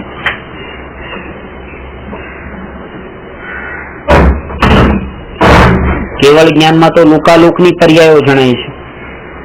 આપણને તો એક એક પર્યાય જ જણાય છે. અત્યારે તો વર્તમાનમાં એક સમયમાં તો એક પર્યાય જ જણાય છે. કેવળ જ્ઞાનમાં તો ત્રિકાળવર્તી ત્રણ લોકના બધા દ્રવ્યોની બધી પર્યાય જણાય છે. પણ એ પર્યાયને પોતાનું સ્વરૂપ માનતા નથી. પર્યાય દ્રષ્ટિ કોને કીધી? કે પર્યાયને જ દ્રવ્યનું સ્વરૂપ માની લેવું, એનું નામ છે પર્યાય દ્રષ્ટિ. અને દ્રવ્ય દ્રષ્ટિ કોને કહેવાય? કે પર્યાયથી ભિન્ન એવા દ્રવ્યના સ્વરૂપને પોતાનું સ્વરૂપ માનવું, એનું નામ દ્રવ્ય દ્રષ્ટિ છે. એ અહીંયા અંતરાત્માના સંબંધમાં છે.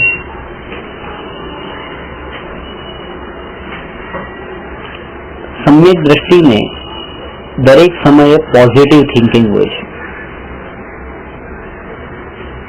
પોઝિટિવ થિંકિંગનો અર્થ અનુકૂળ થિંકિંગ નહીં, અનુકૂળતા અને પ્રતિકૂળતાના ભેદભાવ વિનાનું થિંકિંગ.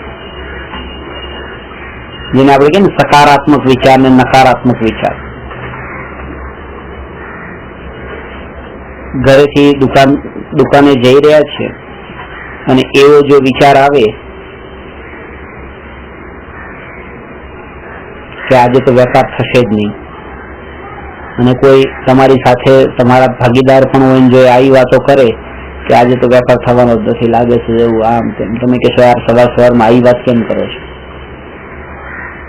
નેગેટિવ વાતો નહીં કરવાની. ઘરેથી ગાડી લઈને નીકળ્યા એમ વિચાર આવે કે આજે એક્સિડન્ટ થવાનું છે, તો કે આ નેગેટિવ થિંકિંગ છે.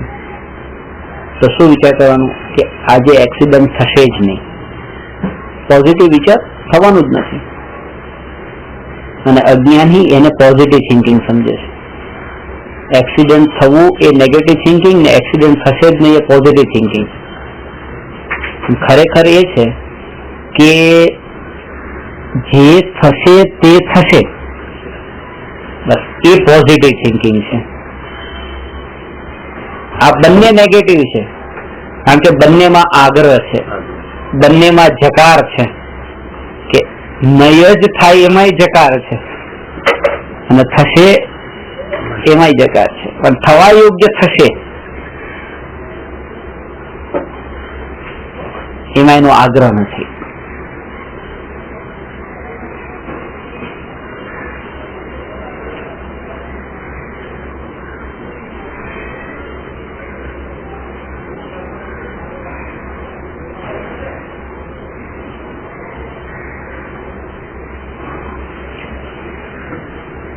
સમ્યક દર્શન પ્રગટ થઈ ગયા પછી ચોથા ગુણસ્થાનથી લઈને 12મા ગુણસ્થાન સુધીની અવસ્થા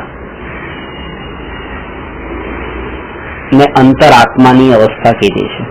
અંતરાત્માના ગુણસ્થાન ચોથા ગુણસ્થાનથી 12મું ગુણસ્થાન.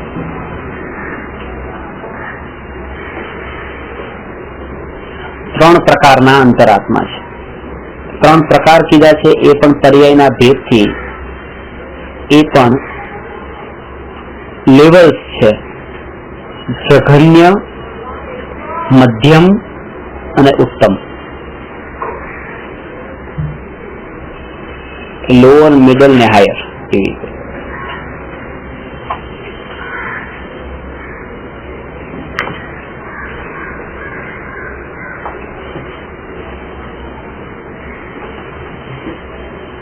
એનો અર્થ એ છે કે ચોથા ગુણસ્થાનથી 12મા ગુણસ્થાન સુધી અંતરાત્મા છે. ચોથું ગુણસ્થાન એ જઘન્ય છે, 12મું છે એ ઉત્કૃષ્ટ છે અને એની વચ્ચેના જેટલા ગુણસ્થાન છે એ મધ્યમ છે. એટલે 5 થી લઈને 11.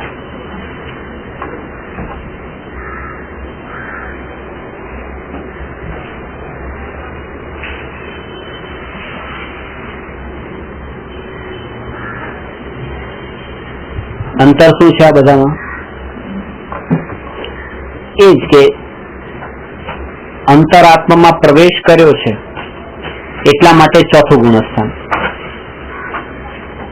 અને પરમાત્મા પદની નજીક છે એટલે ઉત્કૃષ્ટ અંતરાત્મા. એની વચ્ચેનું જેટલા સ્ટેજ છે એ બધાને મધ્યમમાં રાખે.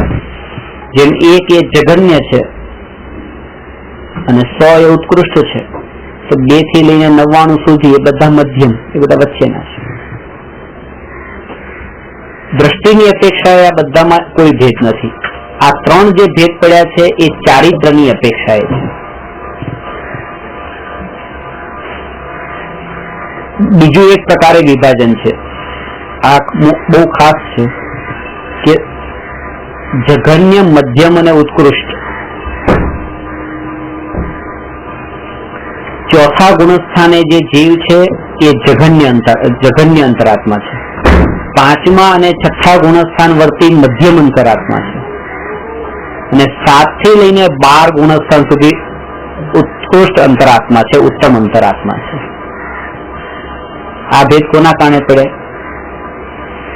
કે 7 થી લઈને 12 ગુણસ્થાનમાં નિયમથી નિર્વિકલ્પ ધ્યાન જ હોય છે. એ નિર્વિકલ્પ આત્માનુભૂતિનું ગુણસ્થાન છે. 7મા ગુણસ્થાન પછી સાધુ કોઈ બહારની ક્રિયા નથી કરતા, ધ્યાન જ હોય. એ 7મામાં પણ ધ્યાન, 8મામાં પણ ધ્યાન, 9મામાં પણ ધ્યાન. એ ધ્યાનમાં ધ્યાનનું જ ફળ છે કે ગુણસ્થાનમાં આરોહણ થઈ રહ્યું છે.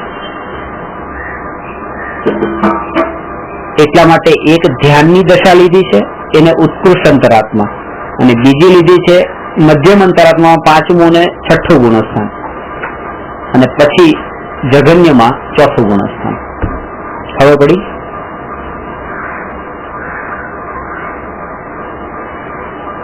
ફરીથી કહું છું, જો સાંભળજો.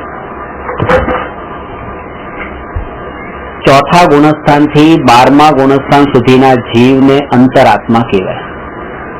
એમાં 7માંથી 12મા ગુણસ્થાનમાં ધ્યાનની દશા હોય છે, એટલા માટે એ દશાવાળા જીવને ઉત્તમ અંતરાત્મા કીધા છે.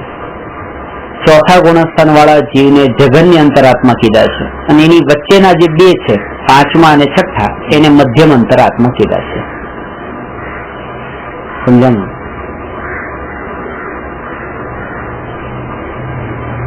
શરૂઆત જઘન્ય અંતરાત્માથી થાય છે.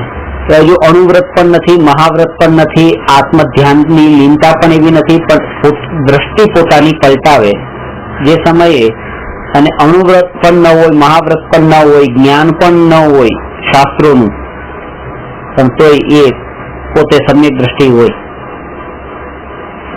ચકલી છે, ચકલીને પણ સમ્યક દર્શન થઈ શકે છે. શાસ્ત્રનું જ્ઞાન નથી, અણુવ્રત મહાવ્રત નથી, જ્ઞાન પણ નથી અને ચારિત્ર પણ નથી, પણ તેમ છતાંય તે દ્રષ્ટિ આવી ગઈ છે અને પોતાને એમ માનતી હોય કે હું આત્મા છું, ના શરીરથી જુદી છું. ચકલીમાં પણ એ થાય.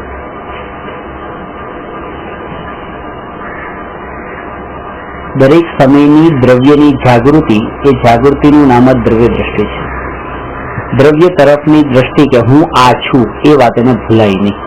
અને એ સિવાય એ બહારનો બધો જ વ્યવહાર, પર્યાયનો વ્યવહાર, એ બધો થતો હોય, એકત્વ એમાં ન હોય. જેમ બેંકનો કેશિયર છે, હવે માનો કે કરોડો રૂપિયા ગણે છે, મૂકે છે, લે છે, પણ દ્રષ્ટિમાં એને એ જ છે કે જે એના એકાઉન્ટમાં, એના ખાતામાં જેટલા પૈસા પડ્યા છે, બસ આ જ મારા. દ્રષ્ટિ એની એના પૂરતી છે. તો દ્રષ્ટિમાં એ હોય છે અને વ્યવહાર બધાનો કરે છે. એ રીતે સમ્યક દ્રષ્ટિ પણ વ્યવહાર ઘર, પુત્ર, પત્ની, પરિવાર બધાનો કરે, પણ એ બધું કરતી વખતે પણ અંતરમાં જે દ્રષ્ટિ છે, પોતાના અંતરના વૈભવની છે, એના પર જ દ્રષ્ટિ છે, અંતરના વૈભવ પર.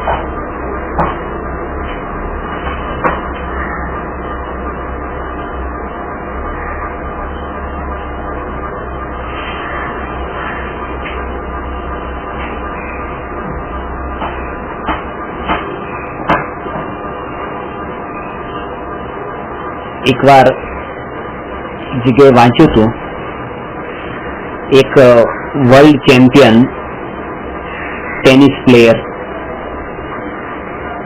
એક છોકરી હતી, અને એ વર્લ્ડ ચેમ્પિયન થઈને એને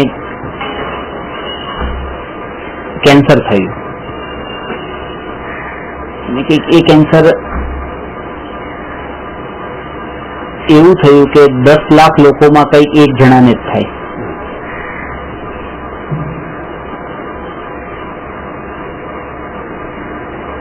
એટલે જયારે હોસ્પિટલમાં હતી ત્યારે એના ઓળખીતા બધા એની પાસે આવ્યા, બધા કહેતા હતા કે તને એવું નથી લાગતું કે ભગવાને કે 10 લાખ લોકોમાં તને પસંદ કરી? તને દુઃખ નથી લાગતું કે બીજા કેટલા લોકો હતા એમ? 10 લાખમાં તારો જ વારો આવ્યો. તું કેટલું કેટલું કેટલું પાપ હશે તારામાં, કે તારામાં કેટલું નીચાપણું કે ભગવાનને તને આવી સજા આપવાનું મન થયું. 10 લાખમાં એક તું પસંદ થઈ. એટલે મને કેવું એને એવો જવાબ આપ્યો કે મને એવું લાગતું જ નથી. આવો પ્રશ્ન જ મને નથી થતો, કારણ કે જયારે હું વર્લ્ડ ચેમ્પિયન થઈ ત્યારે મેં એવો ક્વેશ્ચન નહોતો પૂછ્યો કે 600 કરોડમાં મને એકને પસંદ કેમ કરી? દુનિયામાં તો 600 કરોડ લોકો રહે છે, તો 600 કરોડમાં હું જ કેમ? જયારે 600 કરોડમાં હું જ કેમ એવો પ્રશ્ન મને નતો થયો, તો પછી 10 લાખમાં મારો વારો કેમ એવો પ્રશ્ન મને નથી થતો. આ દ્રષ્ટિ છે કે એ ભલે ભગવાને આપ્યું એમ માને, પણ વસ્તુ સ્થિતિ એ છે કે પોતે પણ અહીંયા આપણી દ્રષ્ટિમાં પણ એ જ રૂપે રાખીએ કે આટલી અનુકૂળતાઓ છે કે થાળીમાં 10 વસ્તુ પડેલી છે, પણ એને 10 વસ્તુ દેખાતી નથી, પણ 10 વસ્તુમાં દાળમાં એક મીઠું નથી, એ જ દેખાય છે. એ દ્રષ્ટિ છે, એમાં દુઃખી છે.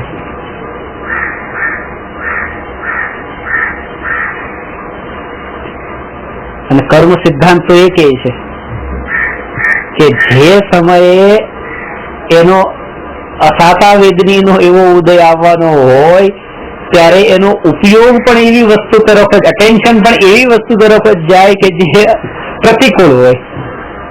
જયારે દુઃખ થવાનું હોય ત્યારે અસાતા વેદનીના ઉદય તરફ જ દ્રષ્ટિ જાય. તો આવે છે ને, દુઃખ થાય છે. હા, કારણ કે આપણે જો કે જમતી વખતે આપણે જમી રહ્યા છીએ ત્યારે થાળીમાં 10 વસ્તુ છે, એ સિવાય પણ આપણા ઘરમાં કેટલી બધી વસ્તુઓ છે. ટીવી છે, ફોન છે, ફ્રીજ છે, આ છે, તે છે, પત્ની છે, છોકરા, બધી અનુકૂળતાઓ છે, પણ દ્રષ્ટિ નથી હતી. કેમ? કારણ કે જયારે પાપનો ઉદય દુઃખી થવાનો લખાયેલો હોય ત્યારે દ્રષ્ટિ જાય કેવી રીતે એના તરફ? બધું છોડીને એક જ વસ્તુમાં જાય છે. કારણ કે એના ઉદય જ એવા છે, એની દ્રષ્ટિ છે. અને એને પણ જ્ઞાની જાણે છે, એટલા માટે એમાં પણ પછી છેડતા નથી ને એને પણ ફેરફાર કરાવતા નથી. ભાઈ તું આમ નહીં આમ કર. એને પણ એ દ્રષ્ટિએ જાણી લીધું ત્યારે તો પછી પોતાનામાં લીન રહી શકે.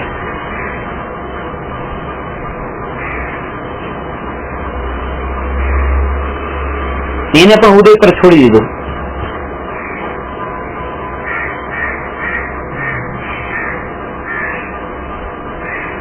એ જીવના એના એવા ઉદય છે. બસ ઘણી વખત એમ થાય કે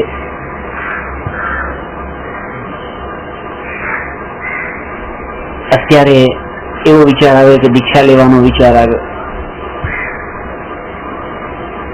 પણ ના, દીક્ષા લઈ લો. અત્યારે આવા કળિયુગના અંદર સત્ય જ્યાં મળતું નથી, આટલા લોકો સત્ય સાંભળે છે મારી પાસે, એને સત્ય મળતું બંધ થઈ જશે તો બીજાના માટે જયારે બીજાને એના ઉપર છોડી દઈએ ને કે એની જેવી હોનહાર હશે, એના જેવા ઉદય હશે, એ ઉભે થશે.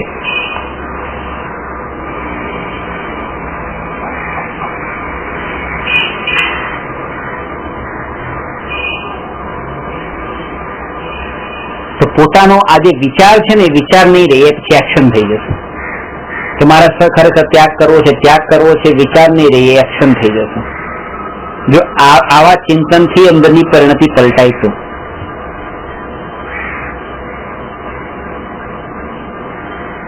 હું તમને એમ કહું કે તમે આ ત્યાગ કરો તો તમે કીધું કે ના હું વિચાર કરીશ.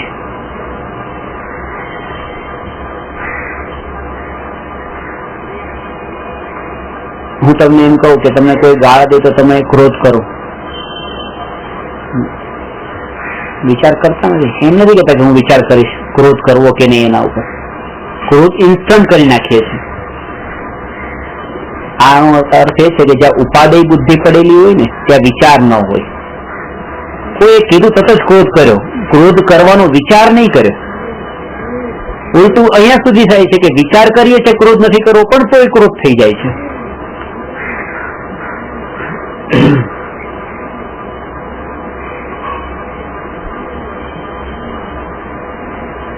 કેમ કે વિચાર જયારે કરીએ છીએ ત્યારે વિચાર કરતા પછી એ રહેતું નથી, એ ભાવ નથી રહેતો.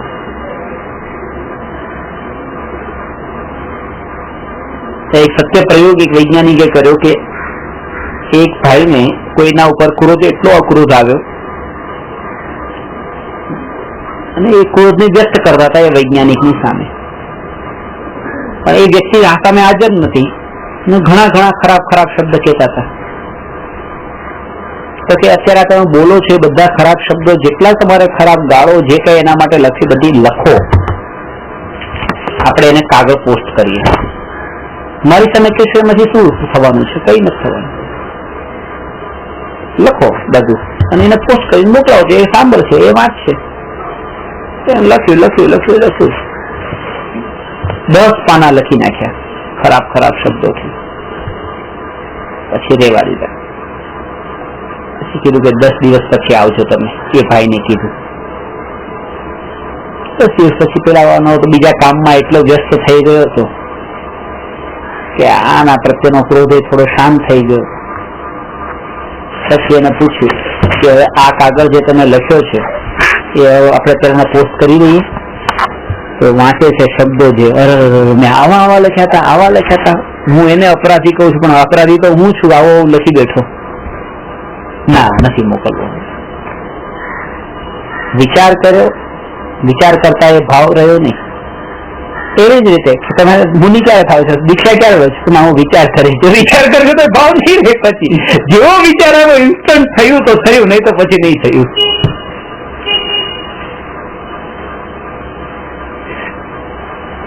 બેમાં એક જ થિયોરી અપ્લાય થાય છે. જો તમારા કથાઓ પણ જો ઇન્સ્ટન્ટ જ વ્યક્ત થાય છે, વિચાર કરવા બેસો છો તો એ ભાવ રહેતો નથી. એવી રીતે વૈરાગ્યનો ભાવ પણ છે એ ક્યારેક જ આવતો હોય છે. એનો જો પાછો વિચાર કરવા બેસે તો પછી એ રહેતો નથી.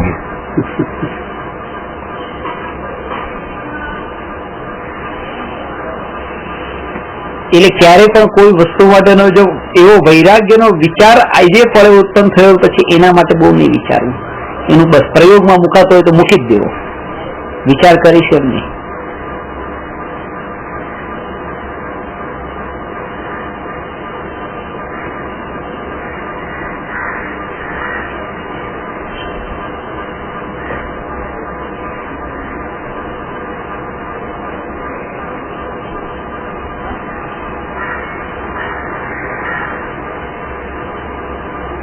આ પણ એ કારણ બનતું હોય છે. આપણે માનીએ કે વિચાર કરવાથી તો એ વધારે સારી છે, ક્યારેક વિચાર કરવાથી જ ત્યાં અટકી જાય. જેટલા કથા કહાની ને પુરાણોમાં જેટલી પણ વાત આવે છે, મેં તો વાંચી છે, એમાં એમ જ છે કે વૈરાગ્ય આવ્યો ને છોડ્યું. બસ એ જ વખતે છોડી. વૈરાગ્ય આવ્યો ને પછી એનો વિચાર કર્યો કે હવે છોડવું કે નહીં છોડવું, છોડવું કે નહીં છોડવું, એનો વિચાર કરવાનો મતલબ હજી વૈરાગ્ય નથી આવ્યો. એ વિચારોનું ફળ વૈરાગ્ય છે. વૈરાગ્ય પછી વિચાર ન હોય, વિચાર પછી વૈરાગ્ય હોય.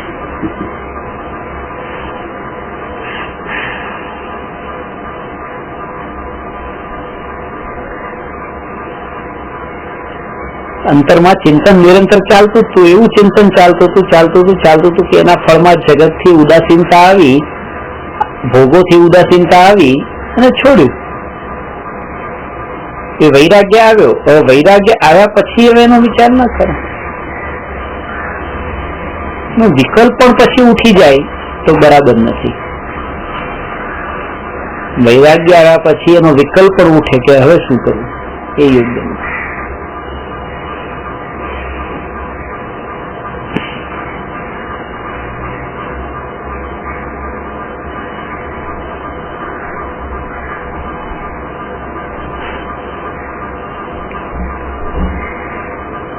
એ પણ તત્વ વિચાર એટલો દ્રઢ નિર્ણયપૂર્વક કરેલો હોય એટલા કારણે વૈરાગ્ય પણ એટલો ટકે છે. એની એ જીવની હોનહાર, જેમ કીધું ને કે કાળલબ્ધિ એની પાકેલી હતી, એટલા માટે જ તે હવે વિચારમાં પણ નહીં રોકાયા. કોઈ જીવને દીક્ષા લેવી છે પણ કોઈ ઘરવાળા રોકે છે, પત્ની રોકે છે, છોકરા રોકે છે, માતા પિતા રોકે છે, કોઈ ને કોઈ રોકે છે. અને જેને કોઈ નથી રોકતા એને વિચાર રોકે છે. બધા કહે છે જાઓ જાઓ જાઓ, છૂટ છે જાઓ, પણ પોતે હજી વિચાર કરે છે કે હું જાઉં પછી આનું શું. એ વિચાર ના કારણે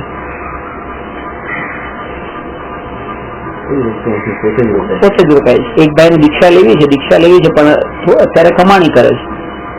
દીક્ષા લેવી કમાણી શા માટે કે પછી મારા છોકરાને પત્નીને ખાલી એકલા પડી જાય એનું શું થાય. અત્યારે હેડ ઓફ ધ ફેમિલી હું છું, અત્યારે હું છું તો એ હું કમાઉં છું તો એ ખાય છે. કમસે કમ 20 વર્ષ માટે થઈને એ લોકો જેટલું ખાઈ પી શકે એટલું તો ભેગું કરીને એને આપીને જાવ ને. નહીં તો આખી જિંદગી એમ કે ધર્મ કરવા ગયા ન જો અમને ભૂખ્યા રાખીને ગયા. વ્યવહાર કરું છું મારો. મેં કીધું આ 20 વર્ષ માટેની એની કમાણી માટે તમારે અહીંયા 20 વર્ષ રહેવું પડશે, કારણ કે તમારી કમાણી કેટલી છે. અને તમે તો 20 વર્ષ પછી 20 વર્ષનો વિચાર અત્યારનો છે. જયારે 20 વર્ષ તમે કમાયેલું છે ત્યારે તમને 30 વર્ષનો વિચાર આવશે.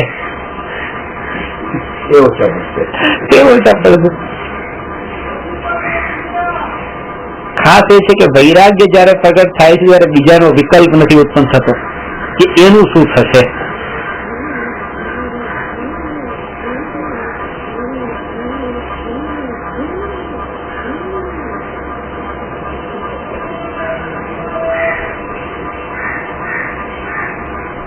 મિથ્યાત્વ છે ને, કંઈક કરવાની ભાવના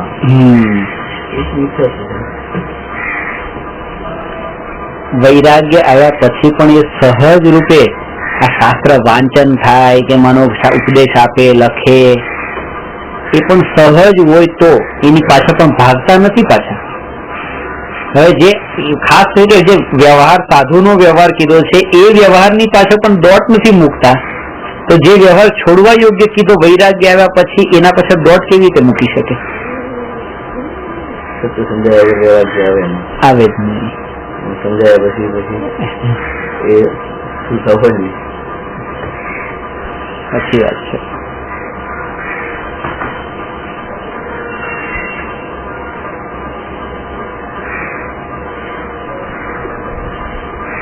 સહજ એની પાછળ નથી ભાગતા, કારણ કે એની પાછળ ભાગવામાં તે પોતે પાછળ નીચે પડી ગયા, પોતે અશુદ્ધ થઈ ગયા.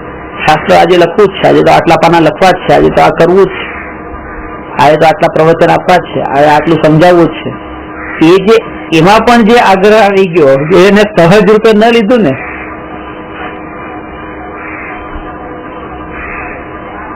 એમાં ફસાઈ ગયો. એક વ્યક્તિ રસ્તા પરથી જઈ રહી છે,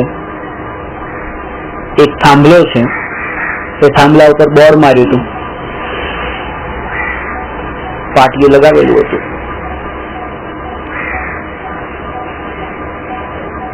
આ ભાઈને વંચાણું નહીં, ઉપર હતું, અડધા થાંભલા જેટલું ઉપર હતું.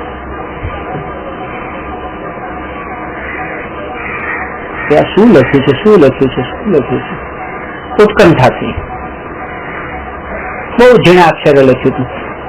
ઉપર પણ હતું ને અક્ષર પણ ઝીણા હતા. આ થાંભલા ઉપર ચડ્યો, થાંભલા ઉપર ચડ્યો, ત્યાં વાંચ્યું, લખેલું હતું, થાંભલો તાજો રંગેલો છે, હાથ લગાડવો નહીં. હવે વાંચવામાં જ રંગાઈ ગયો.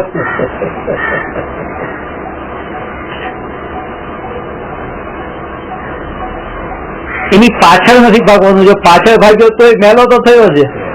વ્યવહારની પાછળ એ સહજ રૂપે આવે, ઠીક છે, વાંચી લીધું, પતી ગયું. એ રીતે શાસ્ત્રમાં પણ વાંચવું, કહેવું, સમજવું, સમજાવવું, બધાને સહજ રૂપે, કોઈની પાછળ જ્ઞાની દોટ મૂકતા નથી. એનો અર્થ એ છે કે સહજ ક્રમબદ્ધ પર્યાયની શ્રદ્ધા થઈ છે. સહજ એના માટે 3 શબ્દ કીધા છે: અકર્તા, અકર્તૃત્વ,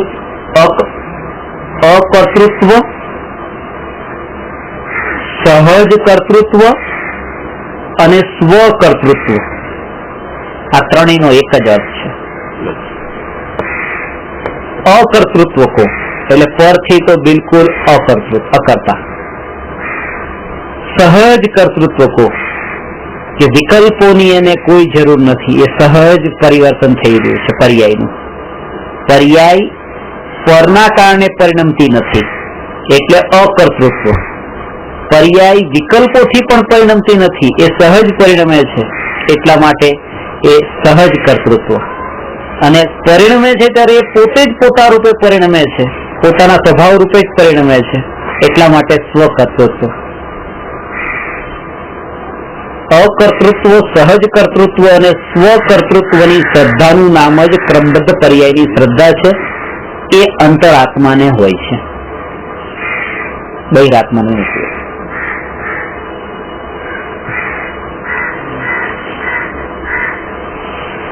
અંતરાત્મા ક્યારેય એ નથી માનતા કે એક દ્રવ્યના અસ્તિત્વને લીધે બીજા દ્રવ્યનું અસ્તિત્વ છે.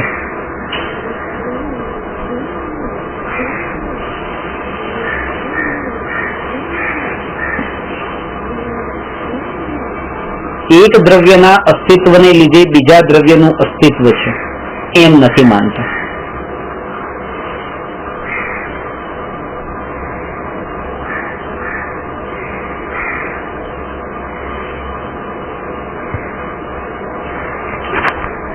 આ રેકોર્ડર મારા હાથમાં છે, તો આ હાથ છે એટલે આ રેકોર્ડર અહીંયા છે. આ ખુરશી છે એટલે આ શરીર અહીંયા છે. અને આ ફ્લોર છે એ જમીનના કારણે ખુરશી અહીંયા છે. આવી માન્યતા મિથ્યા દ્રષ્ટિની હોય છે. સમ્યક દ્રષ્ટિ એમ જાણે છે ને માને છે કે રેકોર્ડર હાથના કારણે અહીંયા નથી, શરીર ખુરશીના કારણે આ ક્ષેત્ર પર નથી, ખુરશી જમીનના કારણે આ ક્ષેત્ર પર નથી. દરેક દ્રવ્ય પોતાની એ સમયની પર્યાયની યોગ્યતાથી એ સ્થાને છે. આ દ્રવ્યની વર્તમાન સમયની પર્યાયની યોગ્યતા એવી છે કે આ આકાશ પ્રદેશ ઉપર જ રહે, અને આ હાથના કારણે આ દ્રવ્ય અહીંયા છે એવું માની લેવું મિથ્યાત્વ છે, કારણ કે આ દ્રવ્યની સ્વતંત્ર સત્તાનો સ્વીકાર નહીં કર્યો.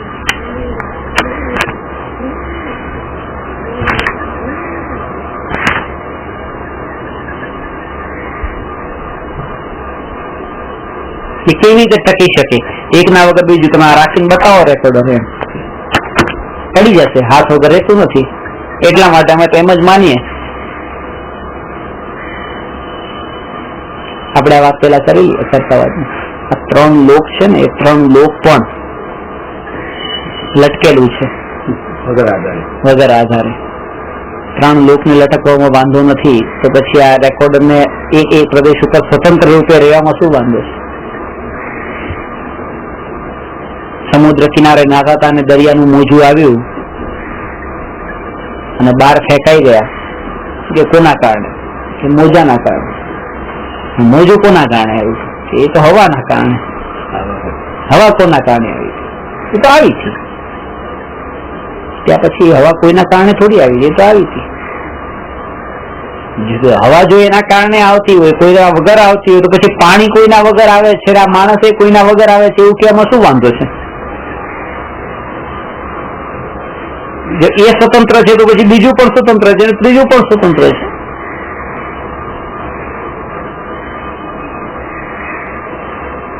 આવી દ્રવ્યની સ્વતંત્રતા અને નિમિત્તનું અકર્તાપણું સમ્યક દ્રષ્ટિની શ્રદ્ધાની ડિક્શનરીમાં ફિટ થઈ ગયું હોય છે.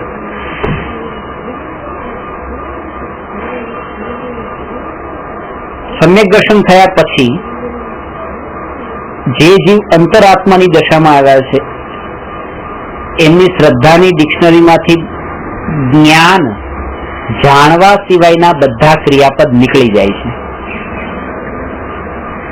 એટલે ચાલવું, ખાવું, બોલવું, બેસવું, આ બધા ક્રિયાપદ નથી રહેતા. એટલે સમ્યક દ્રષ્ટિ પોતાને અને બીજાને એ રૂપે નથી માનતા શ્રદ્ધામાં. કેવા રૂપે? કે આ બોલનાર છે, આ ચાલનાર છે, આ બેસનાર છે, આ આવનાર છે, આ જનાર છે, એ રૂપે નથી માનતા. કે આ આવનાર, આ બેસનાર, આ બોલનાર, આ જનાર, આ સાંભળનાર, એ રૂપે નથી માનતા. આ બધા ક્રિયાપદ શરીરની અપેક્ષા રાખે છે. આવનાર, જનાર, બોલનાર, બેસનાર, ઉઠનાર, સાંભળનાર, કહેનાર, આ બધું. સમ્યક દ્રષ્ટિ એમ જ માને છે આ જાણનાર, કારણ કે જાણવામાં પરની કોઈ અપેક્ષા નથી. પર નિરપેક્ષ છે, કારણ કે જાણવું એ આત્માનો સ્વભાવ છે, બોલવું એ સ્વભાવ નથી, ગમના ગમન કરવું એ સ્વભાવ નથી.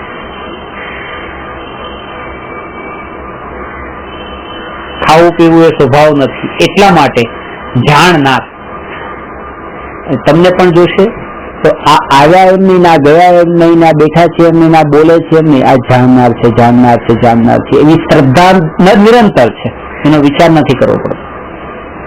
એ રીતે દરેક આત્મા બસ નિરંતર જાણનાર છે, ને જાણનાર જે છે એને કઈ કરનાર કઈ નથી. આ જાણનાર છે ને કરનાર કઈ નથી. તો જે માત્ર જાણનાર છે ને કરનાર કઈ નથી, એ તો પછી પરમાત્મા છે, કે જે જાણનાર જ છે ને કરનાર કઈ નથી.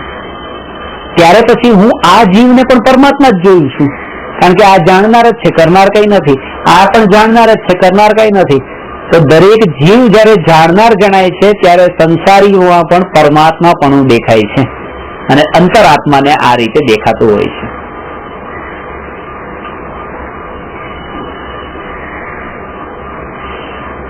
જાણનાર દ્રવ્ય સ્વભાવથી જોવાની દ્રષ્ટિ, આ જાણનાર દ્રષ્ટિ છે.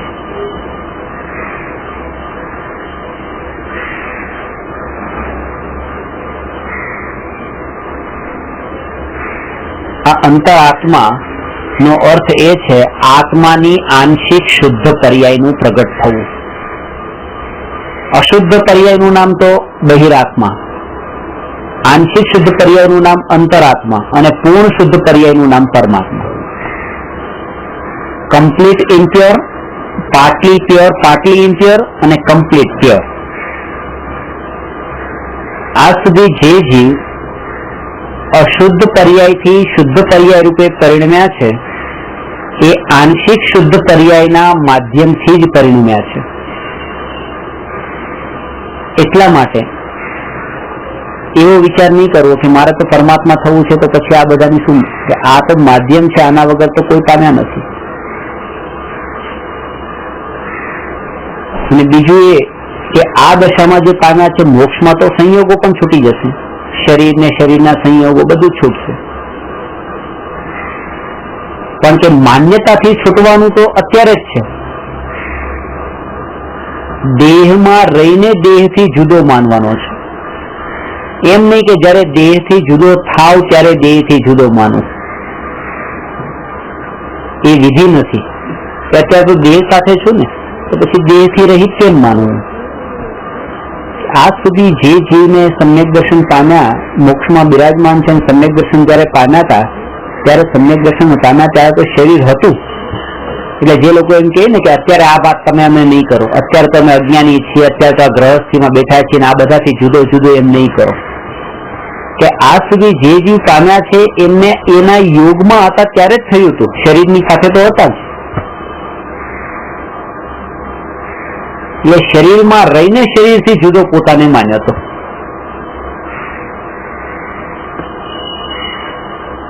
આ ફોન છે, ફોન માનો ખોવાઈ જાય ને પછી કોઈ લઈ જાય કે ચોરાઈ જાય ને પછી તમે એમ માનો કે આ મારો નથી, એ તો એક મૂર્ખ પણ માનશે. એમાં કઈ મોટાઈ નથી. આ તો તમારી સાથે છે ને તમે એને એમ માનો કે આ મારો નથી. એના સંયોગના કાળે એને એનું પોતાપણું છૂટે.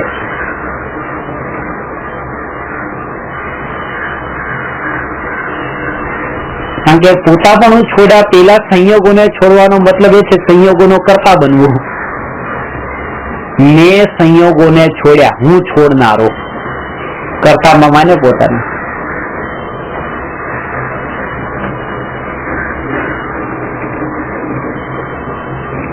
ખરેખર તો એ જ મુનિ દીક્ષા હોય છે કે આત્મ ધ્યાનના અંદર લીન છે અને લીનતા એવી છે કે ત્યાંથી પછી એ નીકળી જાય છે આગળ. જે રાગનું સ્થાન જે અંતરમાં ઉત્પન્ન થવાના જે નિમિત્તો છે વિહાર કરી જાય છે. હવે મહેલ ને છોડીને બીજી જગ્યાએ, બીજી ત્રીજી જગ્યાએ ગયા, હવે વિહાર ચાલુ છે.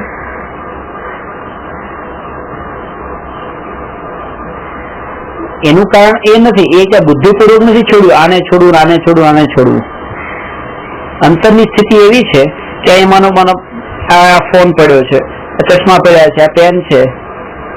હવે આત્માનું ચિંતન કરે છે. ચિંતન કરતા કરતા અંદરમાં વૈરાગ્ય એવો આવ્યો કે આત્માની ઉપલબ્ધિ થઈ. ઉપલબ્ધિ થતા તો બસ વિરક્તિ આવી અને વૈરાગ્ય આવતા પછી પોતે નીકળી ગયો ને આ અહીંયા પડ્યું હતું એની દ્રષ્ટિમાં પણ નહીં આવ્યું. છૂટી ગયું. એનું નામ છૂટી જવું છે.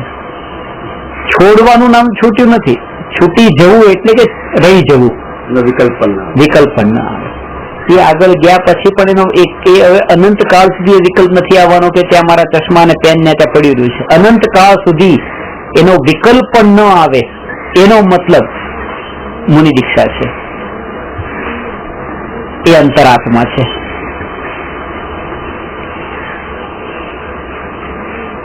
નેગેટિવ વાત એ રીતે છે કે અનંત કાળ સુધી એનો વિચાર પણ નહીં આવે, એ છોડીને ગયા છે. પોઝિટિવ વાત એ છે, નાસ્તિથી એમ કહેવાશે, અસ્થિથી એમ કહેવાશે કે અનંત કાળ સુધી એનો સ્વભાવમાં લીન છે તો વિકલ્પ આવે કેવી રીતે? હવે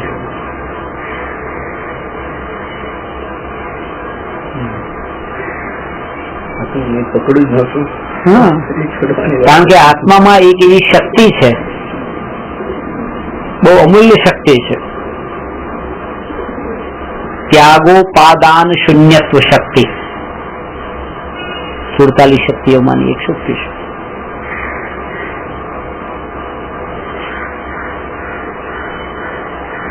ત્યાગોપાદાન, ત્યાગ કરવો અને ગ્રહણ કરવું, આ બંનેથી શૂન્ય, બેથી રહિત. આત્માનો સ્વભાવ છે ત્યાગથી પણ રહિત અને ગ્રહણથી પણ રહિત. આત્મા ત્યાગ પણ કરી શકતો નથી ને ગ્રહણ પણ કરી શકતો નથી. એવી આત્મામાં શક્તિ છે.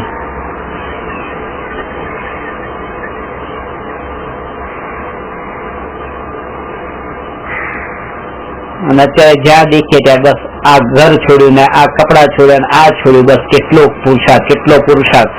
પુરુષાર્થ તો એને કીધો કે ગ્રહણ કરી શકતો નથી, ત્યાગી શકતો નથી એવી શ્રદ્ધા થવી, એનું નામ પુરુષાર્થ. સ્વભાવ કહેવાય ને શક્તિ કહેવાય. શક્તિ સ્વભાવ જે છે ને એ 3 પ્રકારે હોય છે. શક્તિ સ્વરૂપે પણ હોય છે, ગુણ રૂપે પણ હોય છે અને ધર્મ રૂપે પણ હોય છે સ્વભાવ. જેમ કે આ શક્તિ કીધી કે આત્માની આ શક્તિ છે, અનંત શક્તિઓ છે આત્મામાં, શક્તિશાળી છે, એનો સ્વભાવ છે.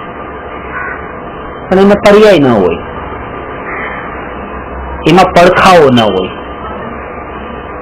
જયારે બીજી બાજુ જોશો તો જ્ઞાન, શ્રદ્ધા, ચારિત્ર આ પણ આત્માનો સ્વભાવ છે. આની પર્યાય હોય, જ્ઞાનની પર્યાય હોય. મિથ્યા જ્ઞાન, સમ્યક જ્ઞાન, કેવળ જ્ઞાન, એ બધી પર્યાયો છે જ્ઞાનની. આ ત્યાગોપાદાન શૂન્યત્વ જે છે એ તો શક્તિ છે, એવી શક્તિ છે કે જેની પર્યાય નથી. અને એક છે કે જેમાં અપેક્ષા છે. જે આપણે એમ કહીએ ને કે કોઈ ત્યાગ કરે છે ને કોઈ નથી કરતો, તો એ 2 પર્યાય થઈ ને, એ તો ચારિત્ર ગુણની પર્યાય છે. આ તો શક્તિ અલગ જ છે કે આત્માનો પોતાનો શક્તિ રૂપે એવો સ્વભાવ જ એવો છે કે ગ્રહણ પણ કરી શકે નહીં, ત્યાગ પણ કરી શકે નહીં, એવી આત્મામાં શક્તિ છે. આમાં છે ને આપણને એમ લાગે ગ્રહણ પણ કરી શકે નહીં, ત્યાગ પણ કરી શકે નહીં, એટલે એમ લાગે કારણ કે અમે તો એમ માનતા હતા કે આ ગ્રહણ કરવાને કઈ મહાનતા માનતા હતા, ત્યાગવાને મહાનતા માનતા હતા. પણ મહાનતા તો એ છે કે ભાઈ મારી પાસે એવો પ્યોર માલ અહીંયા ભરેલો પડ્યો છે, અહીંયા બદામનો હલવો એવો છે કે બદામના હલવામાં કઈ પણ વસ્તુ બહારની આવીને મળવાની નથી, અને મારા બદામના હલવામાંથી એક પણ બદામ કે કાજુ કે દ્રાક્ષ કઈ પણ વસ્તુ એમાંથી બહાર જતી રહેવાની નથી. તો આ એક એવી પણ એક શક્તિ, આ તો મહિમા છે કે એને અસર નથી કરવાની. આત્મા કઈ ગ્રહણ કરી શકતો નથી એનો મતલબ એ જ નથી કે અરે પૈસાને ગ્રહણ કરી શકતો નથી. અરે પૈસા આવી જાય તો પણ આત્મા કલંકિત થઈ જતો નથી. હા, બસ એ ભેદ બતાવવા વાળી આ શક્તિ છે. ત્રીજી છે ધર્મરૂપ શક્તિ. ધર્મરૂપ શક્તિમાં એ રીતે હોય સ્વભાવ, ધર્મરૂપ સ્વભાવ છે કે આત્મા નિત્ય પણ છે અને અનિત્ય પણ છે, એવો આત્માનો સ્વભાવ છે. આમાં 2 અપેક્ષા આવશે કે દ્રવ્ય સ્વભાવથી તો નિત્ય છે, પર્યાય સ્વભાવથી અનિત્ય છે. આત્મા શુદ્ધ પણ છે ને અશુદ્ધ પણ છે, એવો આત્માનો સ્વભાવ છે. તો દ્રવ્ય સ્વભાવથી એ શુદ્ધ છે ને પર્યાય સ્વભાવથી અશુદ્ધ છે. આત્મા એક પણ છે ને અનેક પણ છે, તો દ્રવ્ય દ્રષ્ટિએ એક છે ને પર્યાય દ્રષ્ટિએ અનેક રૂપ છે. તો એમાં એક અનેકપણું, શુદ્ધ શુદ્ધપણું, નિત્ય અનિત્યપણું એ ધર્મ છે. એ પણ એક સ્વભાવ છે આત્માનો. ગુણ પણ સ્વભાવ છે આત્માનો, અને શક્તિ પણ સ્વભાવ છે.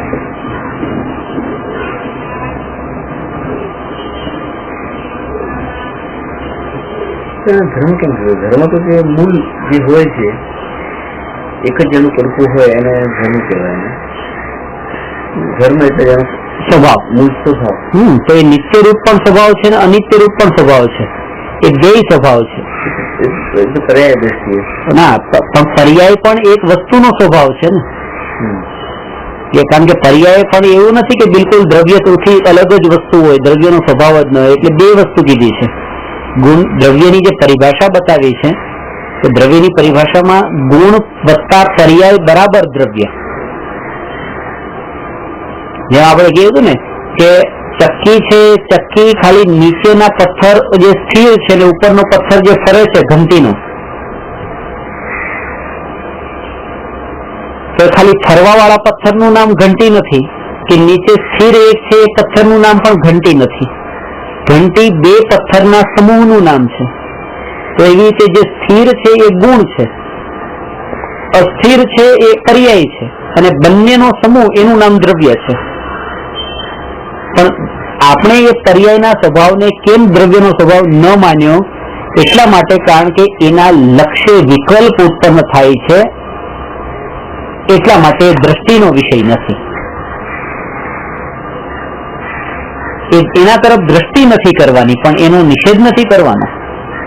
કારણ કે અત્યારે તમે શા માટે અત્યારે આ ધર્મનું શા માટે ભણો છો? કે સુખી થવા માટે, ભગવાન થવા માટે. હવે સુખ એ શું છે? કે પર્યાય છે. દુઃખમાંથી સુખી થવું છે, રાગીમાંથી વિતરાગી થવું છે, અજ્ઞાનીથી જ્ઞાની થવું છે.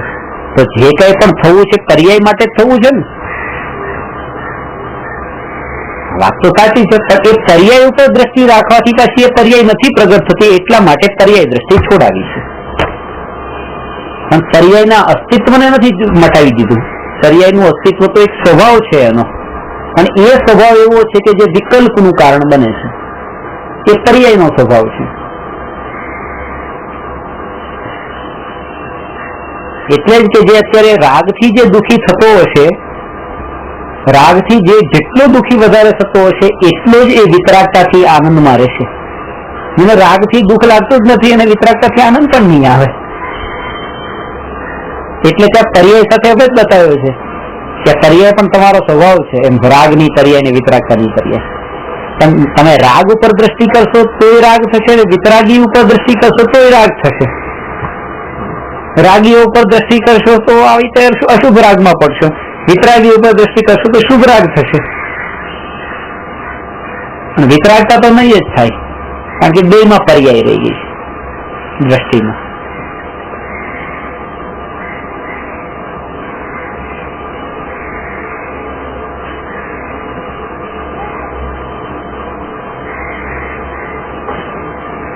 એટલે જેમ કીધું ને કે પોતાની પણ પર્યાય એ પણ મારો દ્રવ્ય સ્વભાવ ને પર્યાય સ્વભાવ. પર્યાય સ્વભાવ પણ એક વસ્તુનો સ્વભાવ છે, પણ એ સ્વભાવ અમુક કાળ માટે ટકીને રહેનારો છે, નિત્ય નથી. એટલા માટે એનો આશ્રય લેવાનું મનાઈ કરી. એનો આશ્રય તમે ન લો, કારણ કે જો એનો આશ્રય તમે લેશો તમે પડી જશો, કારણ કે પોતે જ પડવાનું છે. બીજા પડે તો પડનારાનો આશ્રય ન લેવો, જે ટકનારા હોય એનો આશ્રય લેવો. એટલે સાધનાની વિધિમાં દ્રવ્ય દ્રષ્ટિની પ્રધાનતા છે.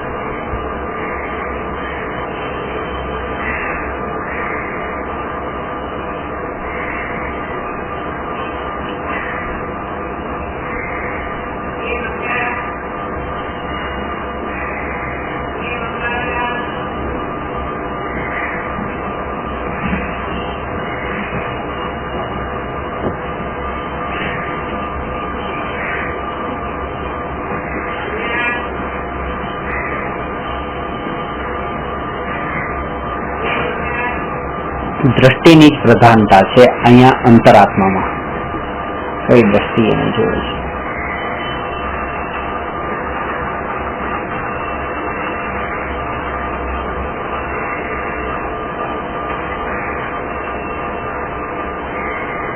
એક ભાઈની બે છોકરી છે. એક છોકરીને પરણાવી કુંભારના ઘરે, બીજીને પરણાવી ખેડૂતના ઘરે. પિતા છે એ કુંભારના ઘરે પરણાવેલી છોકરીને ત્યાં જાય છે. કહે છે, બેટા બધું સારું ચાલે છે ને? કે પપ્પા બધું સારું છે. આ જો આટલા બધા વાસણ બનાવ્યા છે, માટલાના અંતે ને બધું માટીનું બધું તૈયાર કર્યું છે. પપ્પા એક ખાલી તમને વિનંતી છે કે તમે ભગવાનને વિનંતી કરજો કે વરસાદ ન આવે. પ્રાર્થના કરજો, નહીં તો આ બધા વાસણ બધા નકામા. કે સારું. ત્યાંથી ખેડૂતને ત્યાં પરણાવેલી દીકરી એના ઘરે ગયા કે બેટા બધું સારું ચાલે છે ને? કે બધું સારું છે પપ્પા, બિયારણ રોપી દીધા છે, ભગવાનને પ્રાર્થના કરજો વરસાદ પડે, કારણ કે નહીં તો અમારું બધું આ વર્ષ નકામું જશે, વરસાદ આવ્યો નથી, વરસાદ આવે તો સારું. પપ્પાની પાસે આ બે ઓપ્શન છે. બે જગ્યાએથી વિકલ્પો ઉભા થયા છે. અહીંયા પ્રાર્થના કરવાની છે કે વરસાદ ન આવે, અને અહીંયા પ્રાર્થના કરવાની છે કે વરસાદ આવે. પ્રાર્થના કરવી શું?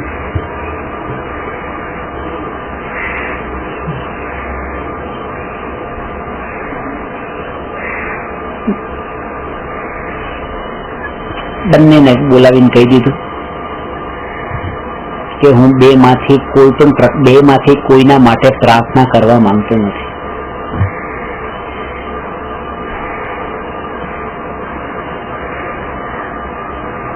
એ વિકલ્પમાં પડવા હું માંગતો નથી.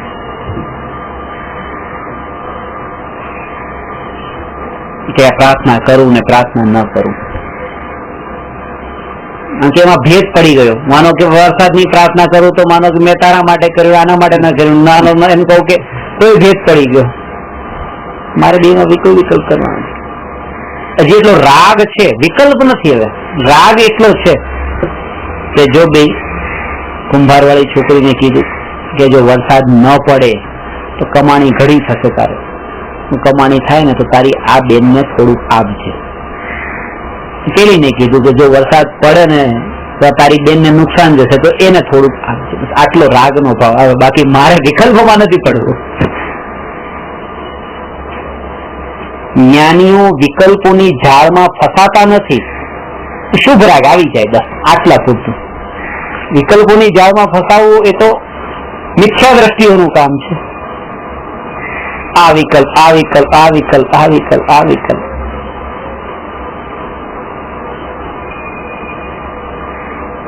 તો ધારા પ્રવાહથી આમ એટલા ગતિમાન છે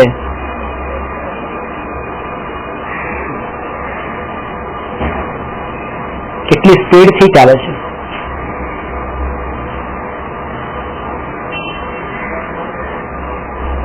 એક ગાડી 1 કલાકમાં 100 કિલોમીટરની સ્પીડ થી ચાલે છે. બીજી ગાડી છે 200 કિલોમીટરની સ્પીડ થી ચાલે છે.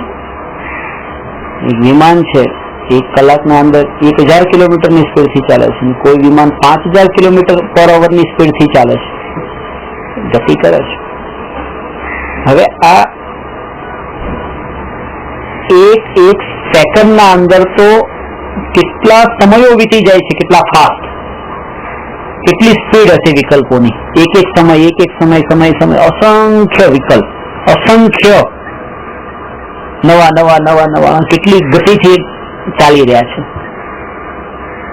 એ 5000 કિલોમીટર/અવર ની સ્પીડ થી વિમાનને જતા આપણે આમ કઈ રોકી દઈએ, રોકી ન શકાય. આ વિકલ્પો જે આટલા ગતિથી જે ચાલી રહ્યા છે એ વિકલ્પોને રોકી ન શકાય.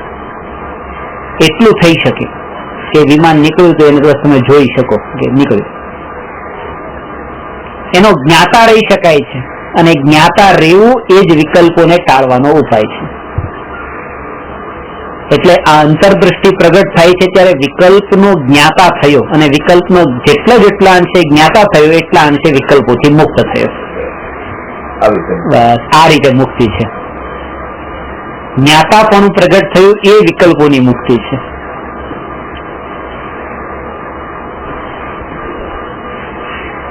એમાં ગતિ નથી ફેરફાર કરવાની, બસ એટલે છૂટી ગયા. જાગૃતિ દરેક પળની છે. એ જાગૃતિના કારણે